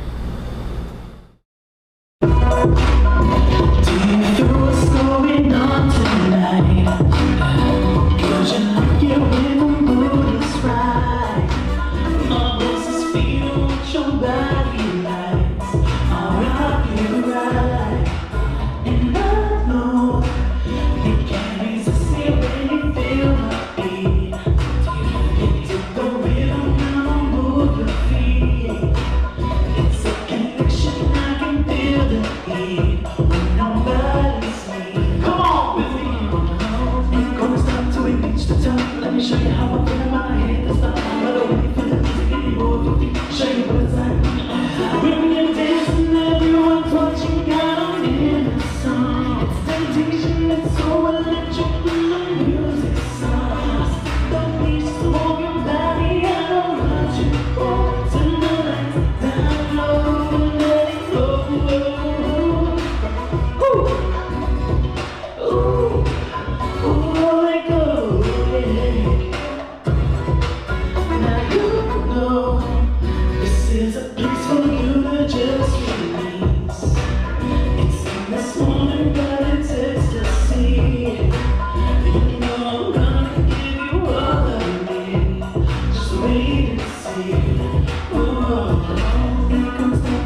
Get it, this candy stick. And it's so sweet when I hit the tip. But when I'm not on the floor, you say shut up and to the beat and my brains on the line now. Like the king of the jungle, I'm the king of the beast. All he needs to see the thighs and wants to get me. I'm saying the beat again and don't stop with me. Get it together, you're running on top of me. Got that bass beat in my brain, now you're lying to me. I got something in the fucking head that for me. So put your ass on the floor, I'll be lying to me. Pay attention, get your listen, really there to me. You only got one time that corner and kids to me. Come on, Bisbee! When you're dancing on the floor, what you gotta get a song. It's temptation, no song, let you feel the music song. The bitch on your body, I know what you want to let down and let go.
She got me wanna make it bang.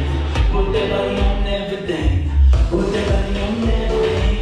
She got me don't sing. Everybody can dance to me. Dance with me. Put that body on everything.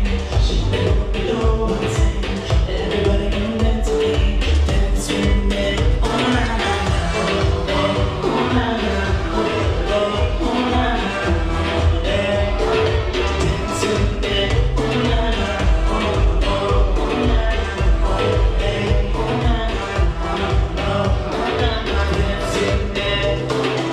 It's not a mystery. Just what you want from me. Your words tell me one thing, but I can hear your body sing. Tell me, baby. I know what your hands look here for me. Show me, baby. Show me. Oh, your body wants to let me put it. Lo quiere, rápido lo quiere. Quiero ver adentro tu cuerpo moviendo. Pues si no me sueltas lo digo. Para dentro de carta vacía. No niegas nada, no. Nunca te imaginé, no. El negro bailando. Solo somos tú y yo. She don't know what's in.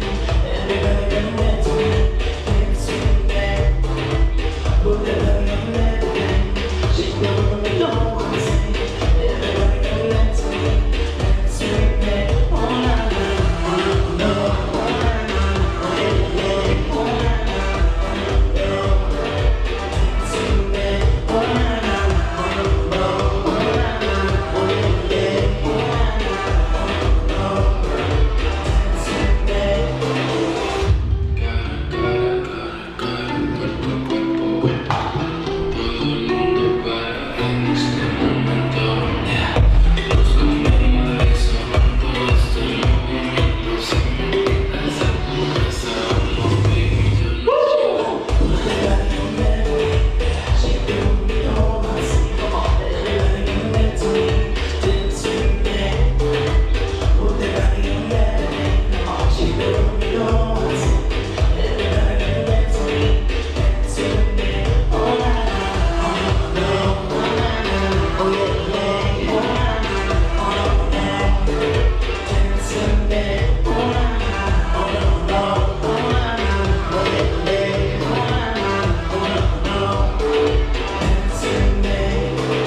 We don't exist. We're getting Okay. so sorry. Okay.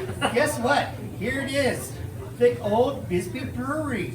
And I'm dangly, are barely covered. Oh my God, see, I've had too much to drink today. And this is, I'm barely covered, and this is Dangly Things, and we are visiting with Grayson from Old Bisbee Brewing Company. Okay. Did you answer the first question? I was asking you. Well, You're good. I think you forgot my name. Did you? Yes, I did. That's only because I've had too much to drink today. Yeah. So we're really going to ask awkward questions. Are you currently open? Yes, we are. We're definitely trying to be responsible and conscious and aware for everybody, but we are open. Yeah. What does Bisbee Pride bring to the community, do you think? Honestly, for me personally, I guess I'll start with that. I've been to prides all over the country, and this Bisbee Pride is really unique to this area because of the people that are in there. And the kind of the sense of community that people provide all year long here in Bisbee, and then particularly on Pride weekend. I think it's really important and indicative of who we are as a community, that we can all be together and just hang out and have some good times and have some good memories, and that's really important to all of us for sure. And for the business, I know that I've only been working here for a couple of years, but Victor and Adriana have set the precedent in this business for inclusivity and everybody feeling at home and comfortable so that they can all hang out and have a good time. So it's definitely important to business as well. Can I ask you a simple question? Sure. How much education do you have? How much education do I have? Yes. I had 3 years of college and then I left. Oh, wow. I was just wondering, because you're throwing those big $50 words out there. I like to read. Oh, okay. That's a good thing. Yeah. And he brews this from his college years. Yes. I do. I am one of the brewers here. I work with an incredible team of people that it's the same thing that I was talking about with Vic creating an atmosphere of family for our customers as well as for our staff. And so we have Sam Panther at the top, who's our brewmaster, who's been working here for I think 5 or 6 years now, 6 years maybe. And that idea from Victor is trickled down to Sam, and then he's trickling that down to myself and Derek, who also works here at the brew staff. So it's the 3 of us working together to make it all happen. Awesome. Yeah. Well, the 3 of us in the brew house, and then we obviously have a wonderful bartending staff. So I don't want to disclude them at all, because they're the ones that everybody sees. They're pretty. They're aesthetic. I don't know. I think People. he's rather pretty. Thank you. Oh, look, he's going to blush now. I might. Go ahead. What do you think would go away if there was no Bisbee Pride, like we're struggling with now because of COVID? Well, I don't know. It seems so funny. Like I said, it seems so winding down. Like I said, it feels weird for me to be the one answering that question because I've only been here for a few years now. But my understanding and experience of Bisbee in that amount of time is that it's a very resilient, very proud, very honest, very open community. And so if we can't celebrate the way that we have celebrated in the past, we'll find another way to do that. And there is so much creativity in this town. I have no doubt in my mind that Pride will still be here. It'll just come out in a different way. And so we all need to be okay and open to being more creative and coming up with new ideas on how to spend time together and support each other and love each other. Lead right into the next question. There you go. Has Bisbee Pride changed the community for the better? Again, that's a hard one for me to answer. I've only known Bisbee with Bisbee Pride. I've never been here or spent any time here without it.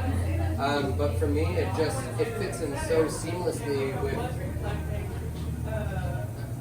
just the way that we treat each other all the time that why I can't imagine it without it, for sure.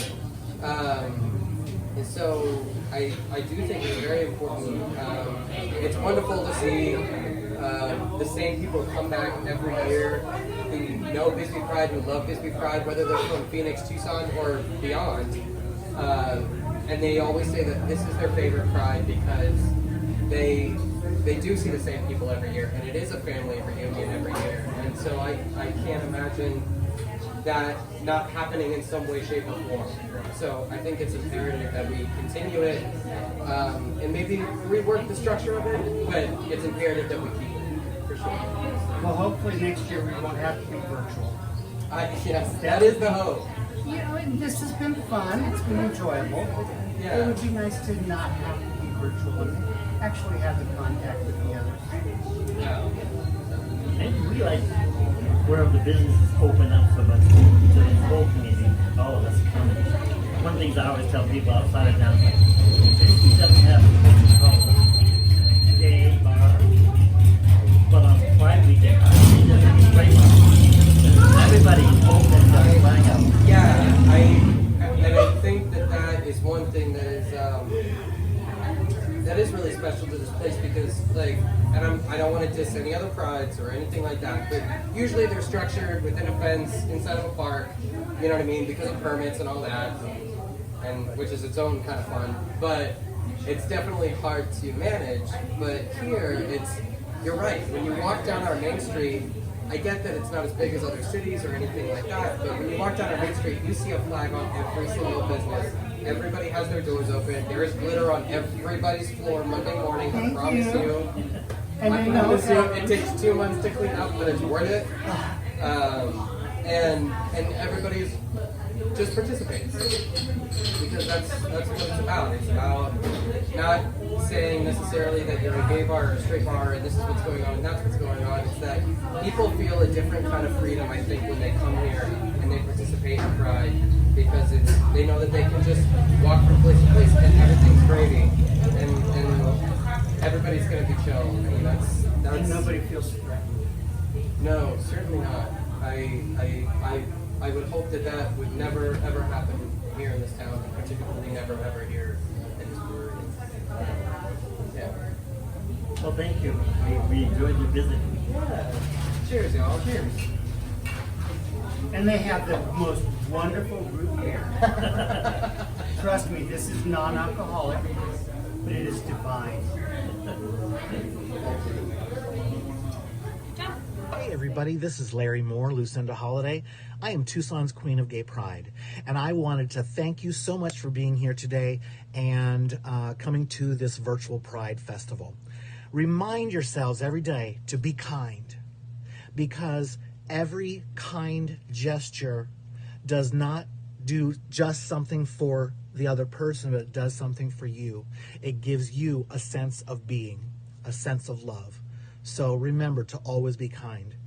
Thank you to all of the sponsors for Bisbee Virtual Pride. That would be the Bisbee Hospitality Group, which is the Bisbee Table, Bisbee Coffee Company, the Tivoli Pizza, Bisbee Ice Cream Shop, Santiago's Mexican Food, and Hotel San Ramon. Remember, if you are not part of the solution, you are part of the problem. I'm here today standing in solidarity with my black brothers and sisters because guess what? Black lives matter. I'm here in solidarity and I love you all. Ciao.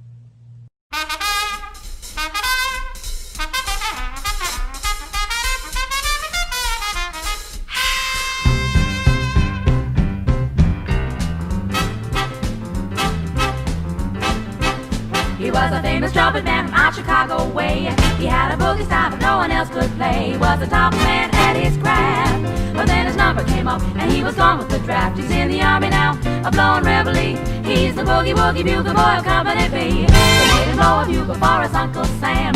It really brought him down because he could not jam. The captain seemed to understand, because the next year the cap went out and drafted a band. And now the company jumps when he plays reveille. He's the boogie woogie bugle boy of Company B. A root, a toot, a tootly out a toot. He blows an eight to the bar. In boogie rhythm, he can't blow a note unless the bass and guitar is playing with him. And the company jumps when he plays reveille. He's the boogie woogie bugle boy of Company B. He was some boogie woogie bugle boy of Company B. When he played boogie woogie bugle, he was busy as a busy bee. When he played, he made the company jump eight to the bar. He's the boogie woogie bugle boy of Company B. Da da doodly da doodly da doot doot. He blows eight to the bar. He can't blow a note of a bass and guitar with him. And the company jumps when he plays reveille. He's the boogie woogie bugle boy of Company B.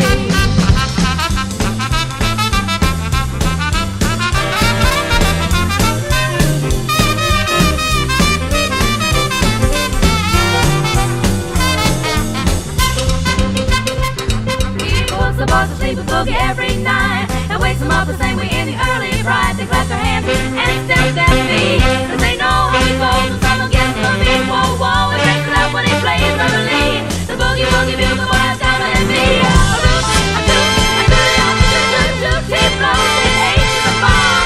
Can't blow a note of a bass and guitar and war with him. And the company jumps and he plays reveille. He's the boogie woogie bugle boy of Company B.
Hello, Bisbee Pride. It's Mark Kelly. And Gabby Gifford. We know that this is not how you planned to celebrate Pride this year. But we're excited to be part of your virtual celebration. Bisbee's Pride celebration has always been one of Gabby Gifford's favorites. The best. Favorite celebration of the year. Since the first Pride marches 50 years ago, 1 year after the Stonewall riots, LGBTQ rights have come a long way. But even though marriage equality is now the law of the land, there's still much work to be done. And just recently, the White House eliminated protections from discrimination for LGBTQ people in our healthcare system. How awful is that? Yes. Disaster. Countless LGBTQ Americans have endured discrimination for generations, and it's unacceptable. We must fix this. Housing, education, and employment. These are all areas where we must work harder to prevent discrimination on the basis of gender identity and sexual orientation. And most importantly, we need the Senate to step up and pass the Equality Act. I know that together we can achieve true equality. So thank you. Thank you very much, Pride Parade. Happy Pride.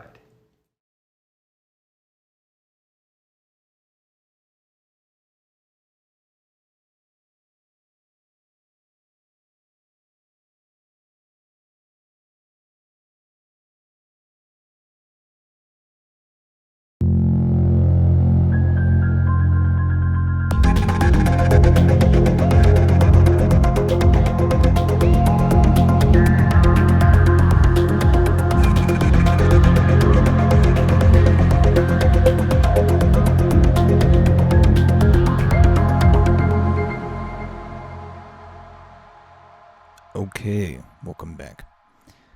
I have some quick thoughts here on the rainbow. So we're going to talk about the rainbow for a minute. It's Pride Month, so I want to talk about the rainbow flag for a minute and its history, because not everybody knows it. And this origin story kind of resonates quite nicely with my persistence on the humanist lens through which we are to look at the world's problems right now. So many of you are, if you don't know the full story, have an idea that it came up as a hippie thing around the 60s, all peace and love, yes. But the actual story is pretty fucking important, and I'm going to give you the Cliff Notes version, actually the Wikipedia version, technically. But I'm going to read bits of this and then offer my color commentary. Oh, fuck! I didn't even get the bit. That was like totally the Rick catching himself doing the guy cut in half joke in real time. That was like beautiful. But we're going to talk about this rainbow thing because I've mentioned it once on the show before in Reclaiming the Rainbow with Boonham. I believe that was the first time I ever got her on the show. But I really didn't dig into that story, so I'm going to make this whole episode all about that to celebrate Pride Month. So let's get into it. Where it came from. Where did it come from? Who came up with this? Gilbert Baker. Gilbert Baker was an openly gay activist. Born in 1951. He grew up in Parsons, Kansas, and went on to serve in the U.S. Army for about 2 years, around 1970. After an honorable discharge, he taught himself how to sew, and in 1974, he met Harvey Milk, an influential gay leader who, 3 years later, challenged Baker to come up with a symbol for pride for the gay community. The original gay pride flag flew at the San Francisco Gay Freedom Day Parade celebration on June 25th, 1978. Thousands of people lined Market Street this morning as the Gay Freedom Day parade and celebration marched from Spear Street to the United Nations Plaza to Civic Center and City Hall. About 80 groups and organizations and over 40 floats and bands participated in the parade.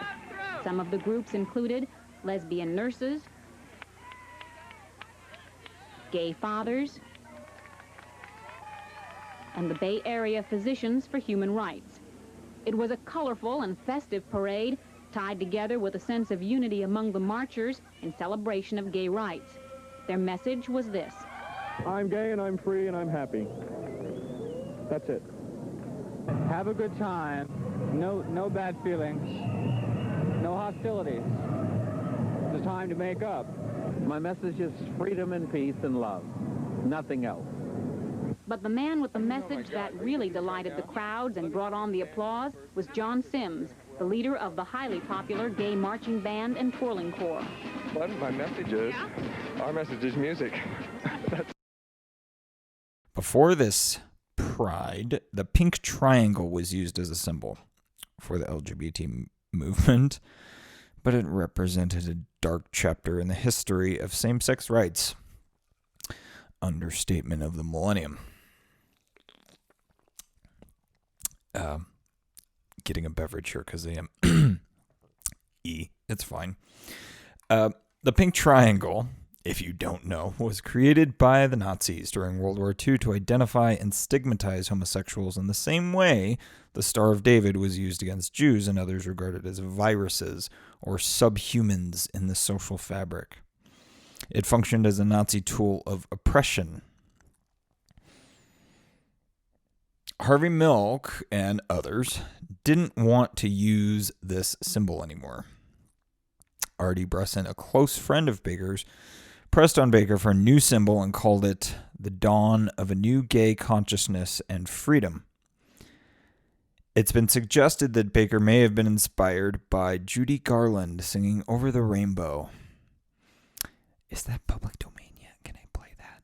If it's public domain, it's totally going to be here. If it's not, that's why. It's not. Of course it's not.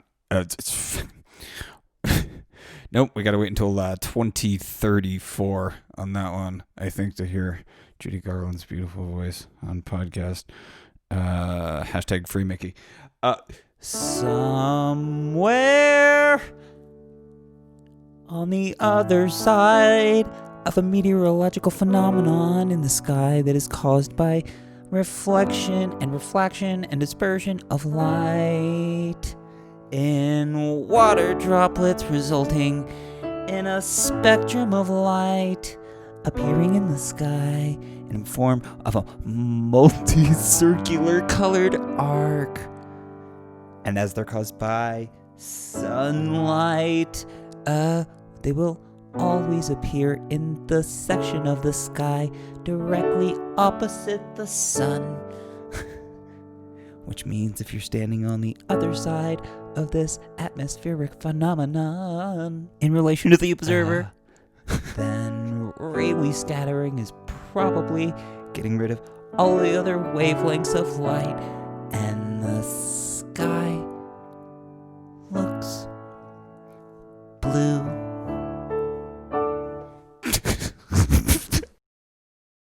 It was great. Off the cuff, just for you, friends. Oh, no. Or you see a rainbow too, you fucking fag. God, I gotta keep it light. Because somebody got offended that I called it the alphabet soup. And that's something that I didn't include in the rest of this episode. But yeah, somebody got offended that I called it the alphabet soup. And I was like, well, what is it today? Last time I said LGBT, somebody said that was not inclusive enough.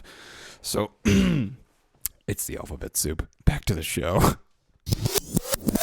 And the Stonewall riots that happened a few days after Judy Garland's death.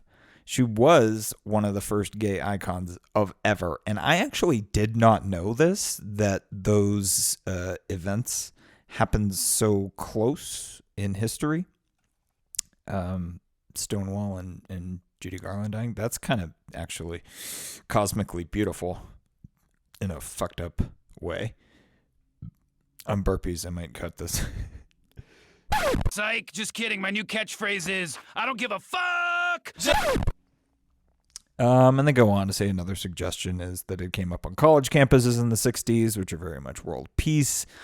And it was possibly inspired by this flag of the races, also called the flag of the human race, which at the time was extremely progressive, but now in retrospect sounds wildly fucked up.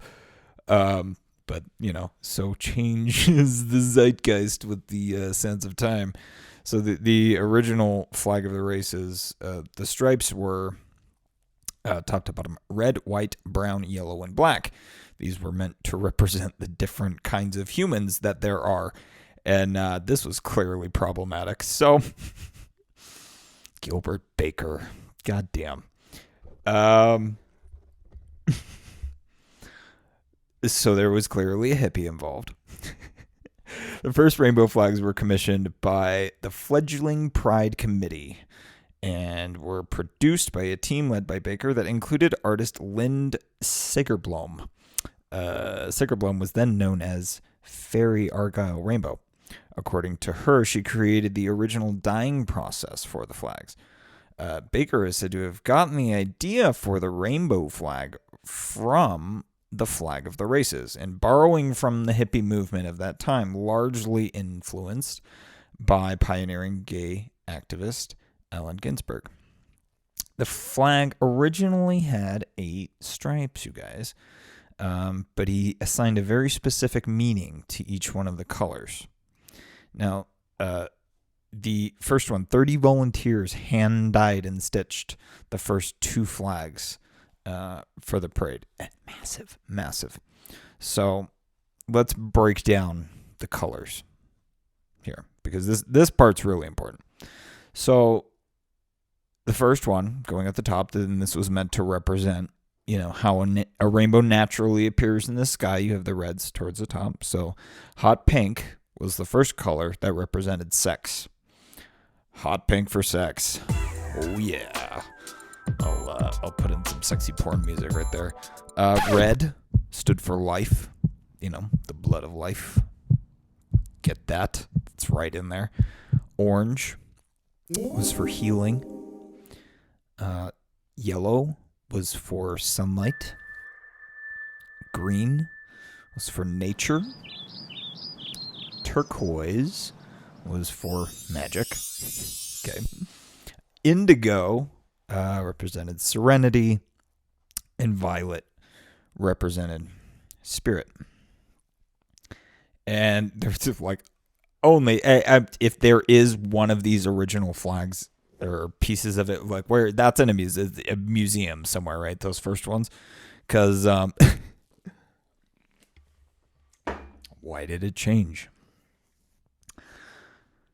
1978 to 1979, after the assassination of gay San Francisco city supervisor Harvey Milk on November 27, 1978, demand for the rainbow flag greatly increased. To meet that demand, the Paramount Flag Company began selling a version of the flag using stock rainbow fabric with 7 stripes, using the colors red, orange, yellow, green, turquoise, blue, and violet. As Baker ramped up production of his version of the flag, he too dropped the hot pink because of the unavailability of this hot pink fabric. They needed to mass produce these things like fucking balls, and hot pink was too much. So they're like, okay, they were red, mass produced, let's go. Where the fuck are we?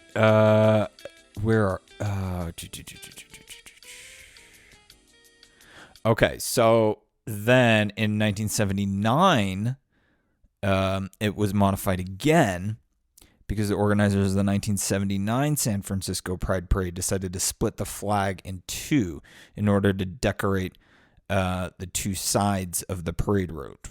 Okay, so to do this, they needed an even number of stripes, so that they dropped the turquoise too, resulting in the 6-striped flag that we all know and love. Well, we all know, but I don't think enough of us love. Red, orange, yellow, green, blue, and violet. So it's changed a couple times since then. We've had variations. I've mentioned my distaste for them because they have been largely identitarian. People feeling like the entire spectrum of everything, all with a capital A that included them, didn't include them enough, so they needed to include their own color for them. I talked about this from an ethical concern when this came up in June of 2017. The city of Philadelphia adopted a revised edition of the flag that included the colors black and brown. Now, I totally understand the motive or the intention. It is problematic, to say the least, for a lot of reasons. But the big one that I have to stick to is that they were never meant to. We're not talking about the flag of the races, okay? We're not like, yes, we're the red people, okay, and you're over there. You're the orange people, and the green people are over there. And that's kind of what people are doing to each other now. Oh, the green people, oh, they they like Bernie Sanders and they hug trees, and oh, the orange people, they live in the desert and they like guns. It's kind of like, white. That's never what the whole reason that we went to the rainbow in the first place was, that it was all encompassing. It's all is one. One is the whole thing, which is fucking true from a physics standpoint. The thing that we see as the visible spectrum of light is all of those things come together to make white light. That's what light is. Guys, it's the rainbow all packed into one, which we are all one thing. And I don't know when this "we are all one thing" message lost popularity to some of the other narratives out there, but it needs to come way the fuck back, way the fuck yesterday. So that's my message for Pride Month, is if there's one pride flag and it does not give a shit about identity politics.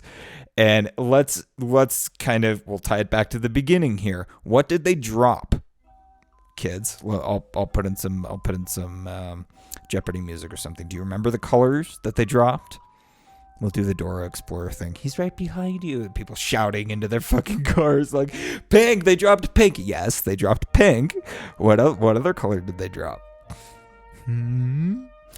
Turquoise. Yes, they dropped pink and turquoise, which were for different reasons, but there is a metaphor. There's something to that.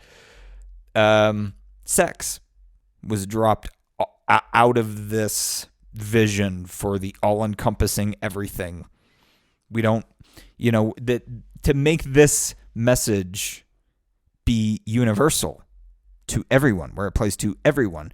No, we don't need to include sex in that. The sex doesn't matter. Why does the sex matter? What you have in between your legs and what you do with it doesn't fucking matter. That was always the fucking message. Why the fuck do you care about what I do in the bedroom? No, that doesn't need to be in the flag. That's fine. That pink can go away. It's still fine to wear pink. We wear pink on Wednesdays. I think if I'm remembering my pop culture references, Jesus, Jenner. But yeah, that was natural selection for this idea germ that became the pride flag, that became the rainbow flag that we know as the LGBT pride flag. The other thing was dropped was turquoise, because they're like, well, we have one too many colors and this is kind of funky. Can we just and why do we need so many blues? Can we just have one big sexy blue? Red, orange, yellow, green, blue, purple, motherfucker. Like, that's hardcore. And they got this real nice royal blue, which has that, still kind of has that peaceful serenity thing, but they're like, Yes, fairy, argyle, rainbow, magical moon pie, fucking, spirit flower. We don't that we get why that shit is in the origin story of where this came from, but it's like those can be packed away in a nice little chest by the thing. It's like the things that we care about here are the red, orange, and the yellow, and the green, and the blue, and the purple. Okay, and it's not just because those color fabrics are easier to mass produce. The red stands for life. We're all alive. We all have blood running through our veins. It's all the same color. It's all made of the same shit. There are different types. That's a whole extra thing, but that has nothing to do with your fucking identity or your skin color or any of that shit. Blood types is a whole other, just like a weird way humans are built. Okay, healing for orange. I'm kind of thinking of what's we're doing now: sharing, philosophy, engaging with ideas, and engaging with each other and connecting to each other. Because that's what this is all about. That is how we heal people, and it takes time, especially when the wounds are deep. It takes time for these wounds to heal. But slashing away at the fucking, it's not gonna. We need time. We need to heal. That's what orange is. Orange is very important.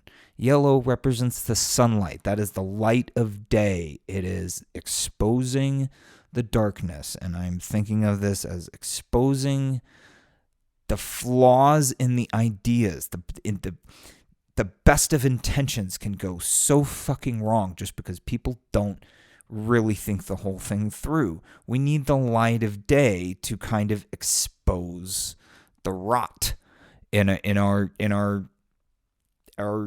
society, because I don't even want to call it a discourse, because we're so disconnected, especially along political and ideological lines. We're so disconnected. There is no discourse between us. We live in different versions of Earth, essentially. We live on different fucking timelines, and if you live in one of these bubbles and travel outside of it, but that becomes very apparent very quickly. It's like, oh man, no, we actually live in different reality bubbles. This isn't like a whole, the social discourse is so bad. The thing is, there is no more social discourse, and it's because people split them up in themselves up into groups. No, we're this color gummy bear. We don't talk to you, that color gummy bear over there.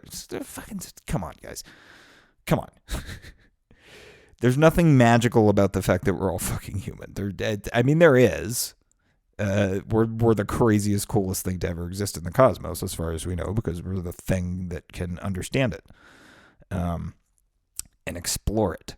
And it is also us, which is the thing. So I went through red for life, and orange for healing, and yellow for sunlight. Green is nature. It is the natural world. It is not just saying, we're all alive, we're all here, we all want to heal and grow together. We want to grow. That's the green part. And we want to live with the natural world in a way that is peaceful. Nobody wants to live in a fucking post-apocalyptic wasteland. Everybody goes to like Mad Max or something. I don't know, for whatever reason, I was just like about to go to Tank Girl, because I'm like, nobody wants to live in Tank Girl. But then I was like, well, I actually kind of do. I actually kind of want to live in Tank Girl. That would be kind of pretty fucking awesome. Green from nature. Pretty fucking obvious why we need that. That needs to be essentially part of the humanist movement.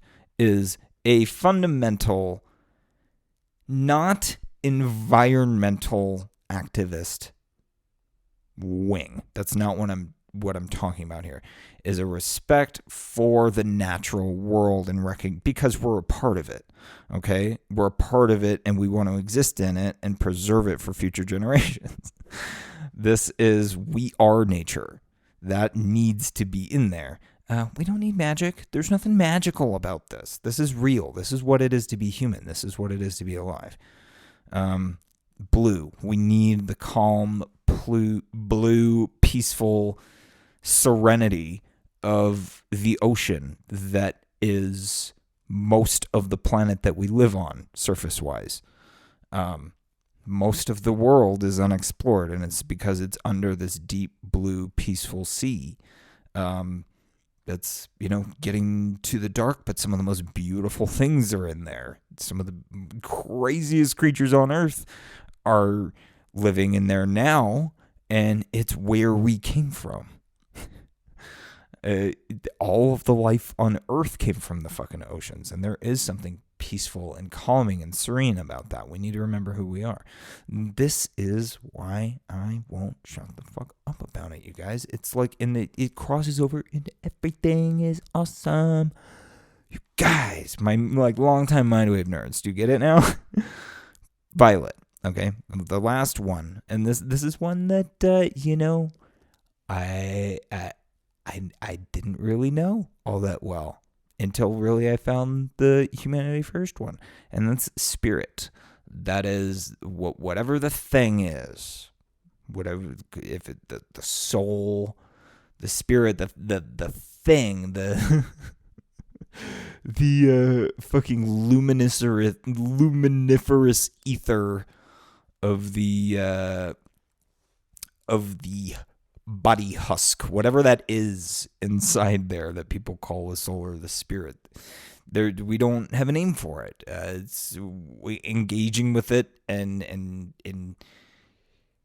being with it is like being with God. It's like understanding, the whole thing. It's within the context of everything else. Everything adds up to that. This is like a flipped reverse Maslow's pyramid kind of thing, which the fact that it appears that way in the sky above the earth, there's also something kind of beautiful about that. I mean, right? Life, healing, sunlight, nature, serenity, spirit. Those are the things that we need right now. All of us. It doesn't matter a damn thing about you other than the fact that you're a human. You're one of us, because there is only one us. This is something off the cuff that I said to Fred Eater the other day. The only us versus them that exists, the only them is the them that doesn't realize they are us. There's only one us, big capital U. There's only one all, big fucking capital A, guys. We're all in this together, and it applies to everyone equally. The light of the sun shines on everyone, motherfucker. And if there's shit casting shadows, we need to cast it out, and we do that with more light. Okay, and that is never going to happen with putting on filters and blinders and only existing in one spectrum or one little tiny pocket of the fucking the electromagnetic spectrum of if you're like, okay, well I like this comfy little pocket over here by the orange and the yellow. This is a good, it's like, well, you're missing the rest of it. And that's kind of what's holding us back, is that everybody else is missing the rest of it. They're not engaging with green. They're not engaging with the natural world that is the world the way that it is, not the way that we wish it would be, but the way that it actually is. Plants just grow like that. That's just how they grow. We figured out on a fucking biochemical level into a point 10,000 years ago where we manipulated these other beings on the planet into serving us, to becoming our food, so we didn't have to fucking hunt and gather anymore. This is fundamental. So much of this, I feel, is we've lost the fundamental truths, the fundamentals. Everybody is wanting to play some weird version of a game. It's a social game And this has come up with Jesse Rogers, the games that we play with each other. So many of them are so childish and so ignorant. And the ones that are most infuriating are the ones that are willfully ignorant. You should know better. Those types of movements. We all see that they're out there. What do we do about them? What do we do about them? Are we going to go and scream at the rich people in the fancy houses who make the laws? It's one way to approach it. I feel like they had the right idea back in the late 70s, early 80s. I felt like they, understanding that we needed to get rid of the pink triangle as our thing, that was a very healthy psychological move that we needed to make. And ditching the pink and the turquoise were good, I think, also ethical and moral choices to make in universalizing what this is, what we're actually trying to talk about here. When we talk about pride, what is pride? Why does it exist?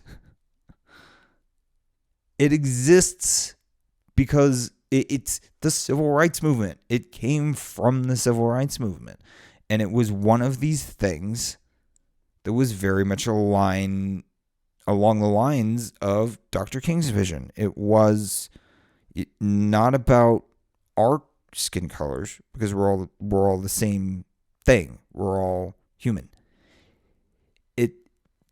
We deserve to be treated equally, because at this point in history, it was illegal to be gay. Basically, look at what happened with Stonewall. I'm not gonna talk about Stonewall. Look at what happened in Stonewall.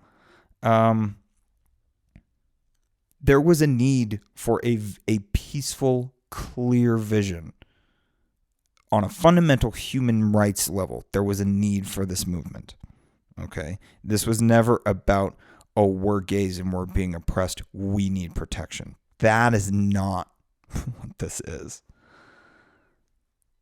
This is saying, hey guys, we're here. We're human just like you. Like, look at how we are being treated. Look at how they are being treated.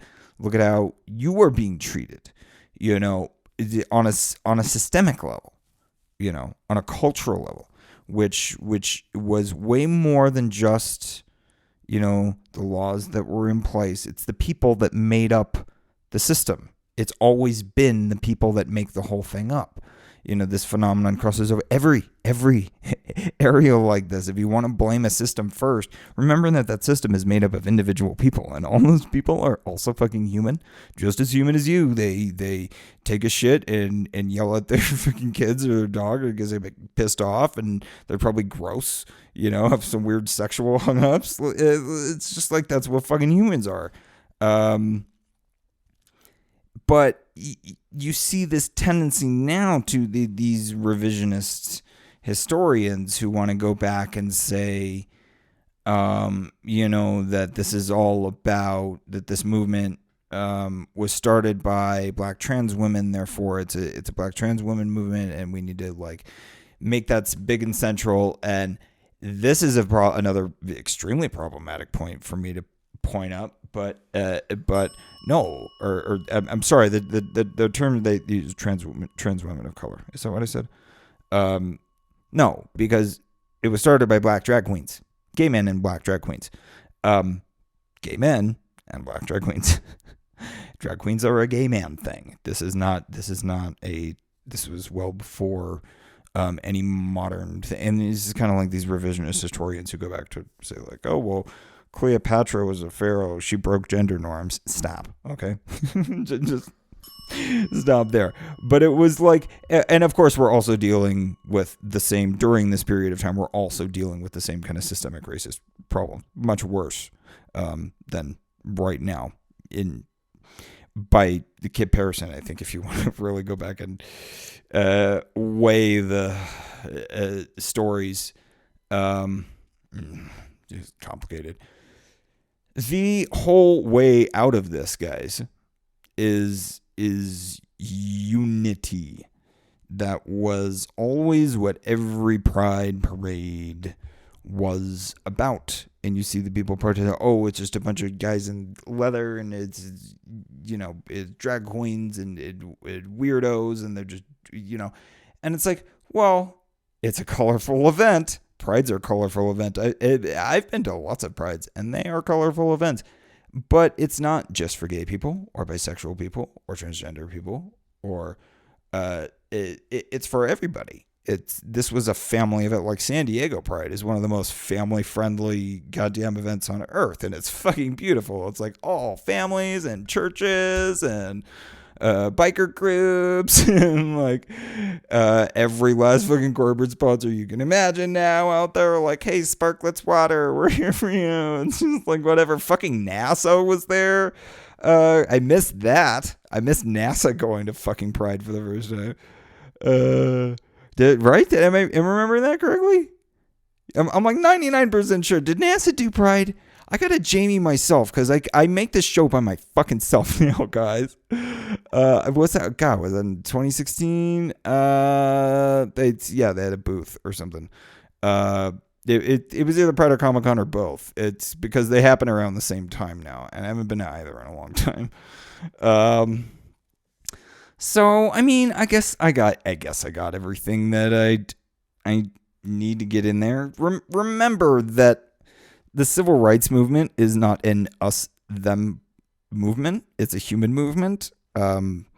It's a fundamental human right thing. And the second that we start using any other kind of language other than that, this is where, I mean, those are all rabbit holes that go down dark paths. I mean, it really is. We need to remember what the actual vision is and what the actual mission is and what the actual colors on the fucking flag stand for and why we needed it in the first place. Now, this is crossing over into a conversation I had recently because I got shit on in which group is it? I don't even remember. One of the dailies. Archetype, I think, or Resurgent Us. I'm not sure. The post was about the straight pride flag, which if you haven't seen it, looks super gay. And so I made the joke, like you do. I'm like, yeah, it's the best thing about this is that like that shit looks half gayer than half of the other flags in the rainbow in the alphabet soup. Somebody got very offended that I used the term alphabet soup to describe this thing, going, well, my flag is in there. And, you know, just totally going like down the identity, like, oh, you're shitting on my flag. And I had to be like, whoa. Okay. Time to go to school, bitch. Which I didn't. I try to be fairly reserved most days. But it's like, I get why the bears have a flag. That's cute. The bear flag is adorable. Don't get me wrong. Bisexual, transgender, pansexual. I don't mind other flags existing. That's like, it was never one of my things. Because they're like, oh, well, the states have flags. And I'm like, yeah, I have no problem with flags. Like, I'm talking about, like, remember what, like, that one is. Remember what the pride flag is. Because there is a V with a capital T. It has a story. It's there for a reason, and has transcended the decades as a symbol of hope and unity and love. And it was never to divide. It was always for everyone. Every fucking one of you. It's fine that you wanted to go off and make your own little camp and have your own flag. That's totally fine. Just remember what that one is, okay? So that is, I guess, my first unpacking of Reclaiming the Rainbow solo as an unscripted kind of just thoughts on this thing, because it's, you know, just thinking about it. But it's an important story, and not everybody knows, you know, so now you do. if you listened through this, and now you know why, we're not using the flag of the races. Okay, because people are not colors. That was not the message. That was never the message. People are not colors. Okay, and I hate that I keep having to evoke Dr. King, but if they were to somehow resurrect his mind into a sexy fucking robot body and he were running for president, that would probably be his campaign slogan. People are not colors. That's not how this works. We're one thing. And we need to make this the most popular message out there.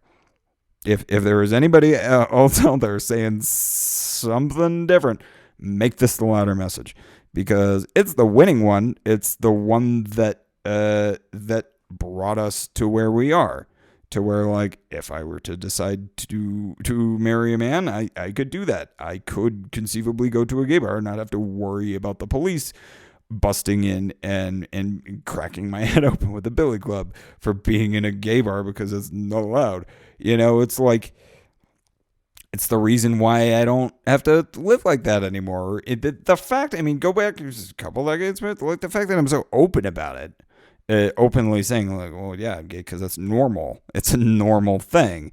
And people paid for this thing that we enjoy as a right. People paid for that in blood, and tears, a lot of them.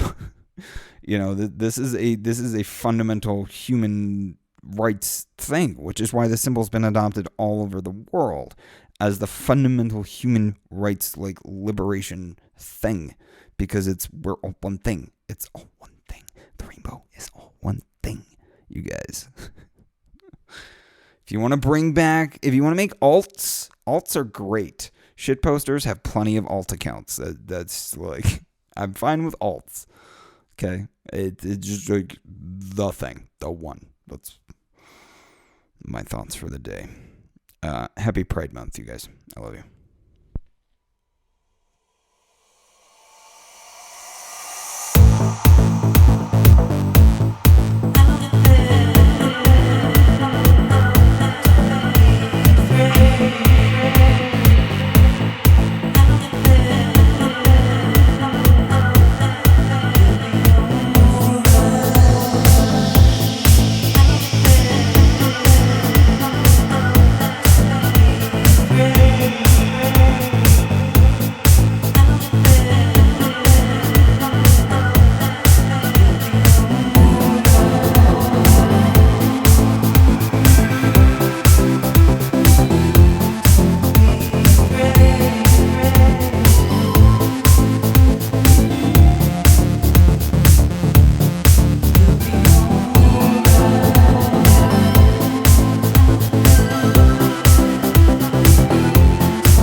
Bisbee, Taylor Renee here. I'm coming back. We made it happen. I will be participating in virtual Bisbee Pride this weekend, and I can't wait. Thank you so much to Ramona Lisa and Ramon, my godfather, for having me back a third year in a row.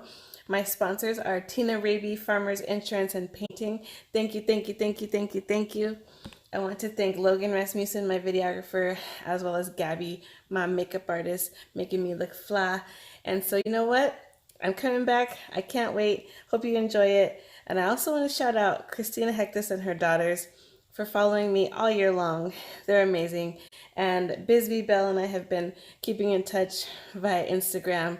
So you know what? I love Bisbee. I'm so excited to be back, and let's have some fun. You got so much happening in our world right now. Take a listen. I got the eye like a tiger, 'cause where it's going on, yeah. Chilling like a baddie, yeah, I swear I'm coming for you. Next time you think you wanna go that low, talk your shit, keep my name out your mouth, though. 'Cause when you leave it in your work, I promise that you gon' go far. So come together, let me know how to do. I got you, and I want you to pick yourself up, yeah. Pick yourself up, yeah. Don't let yourself go down, go down. Don't let yourself go down, down. Pick yourself up, yeah. Pick yourself up, oh yeah. Don't let yourself go down, go down. Don't let yourself go down, down, down. So be that motivation, I'ma be that motivation. Started from the bottom, now I'm here, no hesitation. I know when times become too much, face tough luck, all you wanna do is run. 'Cause ain't no telling where we came from. Everybody going through some, so make them hate like we know how to do. I got you, and I want you to pick yourself up, yeah. Pick yourself up, yeah. Don't let yourself go down, go down. Don't let yourself go down, down. Pick yourself up, yeah. Pick yourself up, oh yeah. Don't let yourself go down, go down. Don't let yourself go down, down, down. Living in a world where the bullies running, taking from each other 'cause we scared to face it. Don't let nobody tell you what to do.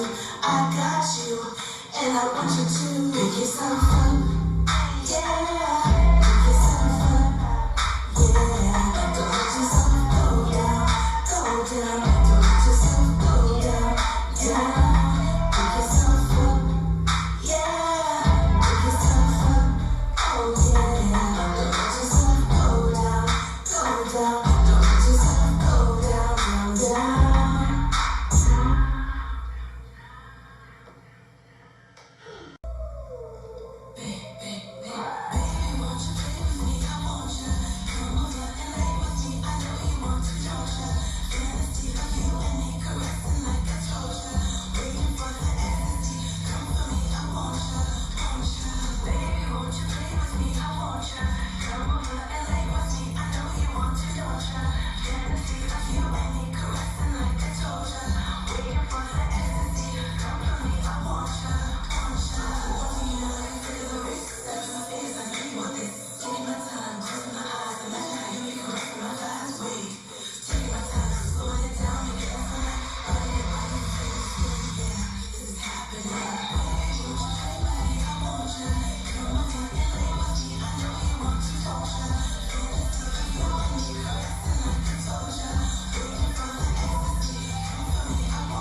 Yeah.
We got through it.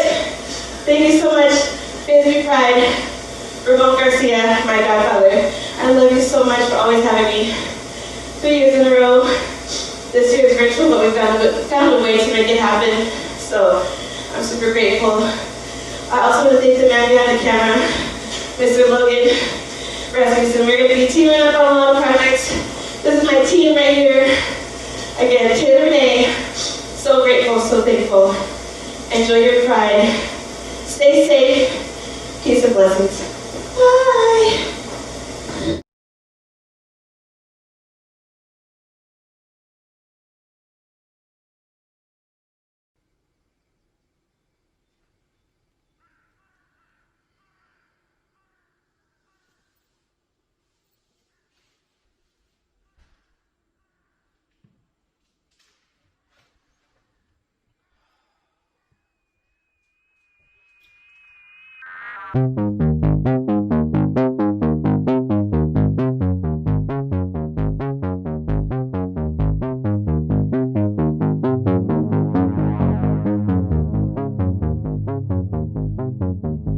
I could never dream of forgetting that which we have worth remembering. But all we've got, all we've got, all we've got is more than I could ever hold in my hand. I would never think of regretting those flaws that could threaten. All we've got, all we've got, all we've got. It's just that I needed them for self-acceptance. So close your eyes, breathe in this light.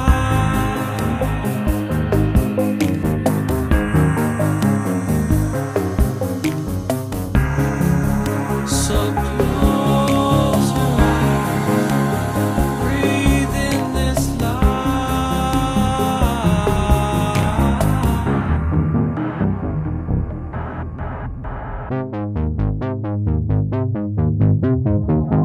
I can never write up an ending that comes close to what we've been spreading. I would never think of regretting.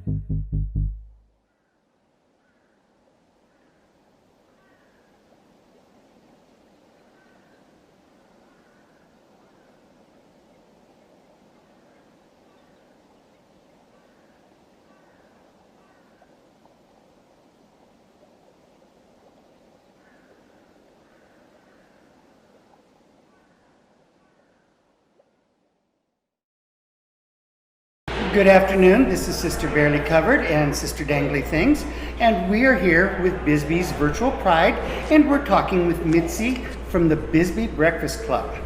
And I do have to say, if you haven't eaten breakfast here, you must do it. Their biscuits are awesome. I mean, we're talking biscuits that are like this and like this. The biscuit is a meal in itself. Am I right, Thank Mitzi? you. Yes, And don't very forget much the so, lunch. sister. And you can have it for lunch too. It's that Yes, good. all day. All right. First off, I think we covered the first question, and that's the business and the name. And do you guys just serve breakfast and lunch, or do you do dinner as well? No, we are just breakfast and lunch, 7 to 3:05 daily. All right. All right. So you're currently open Yes, we are open All right. at half the capacity. at half capacity. Yes. All right. What does Bisbee Pride bring to the community, in your opinion? Bisbee Pride is just a celebration of life in general. I believe it's the festivities and people. I have friends from Phoenix and Tucson that come down for Pride every year. Awesome. Every year. Okay. Next, what would go away if there was no Pride in Bisbee? Oh my. Keep in mind, June is the slow month for everybody. Yes, it is. Very much the slow month. It brings a lot of people. Like I said, Phoenix, California, everywhere. So in all reality, if Pride was to go away, we wouldn't have a June month, I don't believe. Okay. And how has Bisbee Pride changed the community? How do you think it has changed? Changed the community. It brings people closer together. It opens up doors and opportunities for a lot of people that wouldn't have had it before. Okay. And not being picky, but it also helps your business. Definitely helps businesses. Okay. Always. And like you said, you are functioning at half capacity. We are functioning at half capacity and no more than 10 people in a group. Okay. And are you following good sanitation of the tables and stuff after Yes, they're- sister. Awesome. Every 15 minutes we have our timers going for my kitchen, my prep room, the front area. Masks, gloves are changed out all the time. Great. Yes. I'm glad to see that you're following the precautions, and Definitely. not just for yourself, but for your staff. We have to. We and have for to. your customers. Definitely. We want to be here. We want to provide this for everybody, and we want them to know that they're going to be able to have a safe and nice meal. Okay. And I'm presuming that your business is open to everyone as far as employment goes, regardless of gender and sexual preference? Always. Awesome. Yes. The reason I ask you that is because this flag on the table is the transgender flag. So I'm glad to see that. And I think this is a wonderful establishment. Thank you. Dangley and I used to live down here, Oh. and we would make it a weekly thing. Once a week we would come in for breakfast. Thank you. We've been here, well, we took over the restaurant in 2011, and I'm very proud. We now have 4 locations in Tucson, 1 in Marana. We have our Chandler location that just opened up. Awesome. And our Mesa location. Where's it at in Mesa? Dobson and Guadalupe. Okay, that's where we're going for breakfast. Awesome. We'll get rid of IHOP. So, okay, well, we thank you very much for and I taking thank you your guys. time. Have I know fun. it's time for you to start cleaning to go home. That's okay. I'm glad to be here. We're glad you are here, and thank you so much for being here. You're welcome. And for supporting Pride. Definitely. Definitely. Okay. Thank you. Hi, I'm Kathy Hoffman, Arizona Superintendent of Public Instruction, and I wish that we could all be together today. But I'm so happy to be a part of this Pride celebration organized by Virtual Arizona Pride, Flagstaff Pride, and Bisbee Pride. During last year's Pride celebrations, we marked the 50th anniversary of the Stonewall riots, highlighting the tremendous progress achieved since those events in the summer of 1969. In Arizona, we also made history by repealing the state's discriminatory no promo homo law. For nearly 30 years, this law stigmatized and marginalized LGBTQ students and families in school communities and classrooms. Its repeal sent a clear message that all students and all families are welcome in our schools. This year, like so many other things in our lives, Pride looks and feels different, but its meaning and significance are no less important. As I think about Pride this year, I'm reminded of something that President Barack Obama said: when all Americans are treated as equal, no matter who they are or whom they love, we are all more free. The ability to live freely and authentically is a right that we all deserve, and the fight for LGBTQ equality has deep ties to the struggle for racial justice. By standing in solidarity with those in our community, particularly Black trans women who are disproportionately affected by systems of oppression, we honor those who fought before us and help pave the way for a just and more equitable future. Despite the challenges of 2020, I hope that you will find a way to celebrate Pride with your community of loved ones. I'd like to welcome everybody back to yet another installment of Bisbee Pride Virtual Extravaganza. Yay! We are here with one of our business owners, And can I get your name, the business, and the type of business you have? Yes, you may. My name is Gretchen Bonaducci, and I own Greenway Manor, this fabulous, fabulous, amazing home from 1906. And I so support you, and I'm so happy to be part of Pride. And I wish I could have been more this year. You know, it's disappointing that COVID happened and we can't do a lot more things, because I'm your bitch. I am your bitch this year and your bitch next year. And I understand that this is like a bed and breakfast? It is. It's I'm on several platforms, Airbnb, Booking, Expedia. And if you want breakfast, we can provide it. But also, if you don't want it, that's fine too. Like, we don't care. This is the rock and roll Airbnb. All my rooms are themed. I have a Beatles room, a Bob Marley room, a Divas room, which you two would be perfect in, with Judy Garland and Barbra Streisand and Marilyn. I have a David Bowie room, a Johnny Cash room, an Elvis room, and a big hair band 80s room with, Guns N' Roses and all those people. Awesome. Okay, and I take it that you are currently open for business? I am. Okay. Yes. And are you limiting the amount of occupancy? I'm trying to social distance my rooms, which hasn't been hard because after March, I had 60 cancellations for the rest of the year. Wow. So that was like, ouch, that really hurt. But safety is the most important thing. So it hasn't been hard because I really haven't had that many people. So I try to put 72 hours between each room, and we're very meticulous about bleaching everything and, washing everything in hot water. So You're not ingesting the bleach, though, are you? Maybe, but you know what? If it keeps the COVID away from me, I'm not too sad about it. What does Bisbee Pride bring to the community, in your opinion? Oh my gosh, this is I the know you're hardest new. question. Yes, for me, because this was one of the reasons that attracted me to Bisbee was Gay Pride, because I'm such a supporter of LGBTQ community. I moved here from Los Angeles. All my best friends, a lot of them are gay. I couldn't support you more, so I was so excited that I was going to get to be part of it. I mean, one of the guys from AC/DC, which is a AC/DC tribute band who I tried to bring in this year, freaking amazing. I call him my gubby. He's my gay husband. He's my gubby. Like, I will do anything to help the gay community. I would fight for you, support you in any way for equality, everything.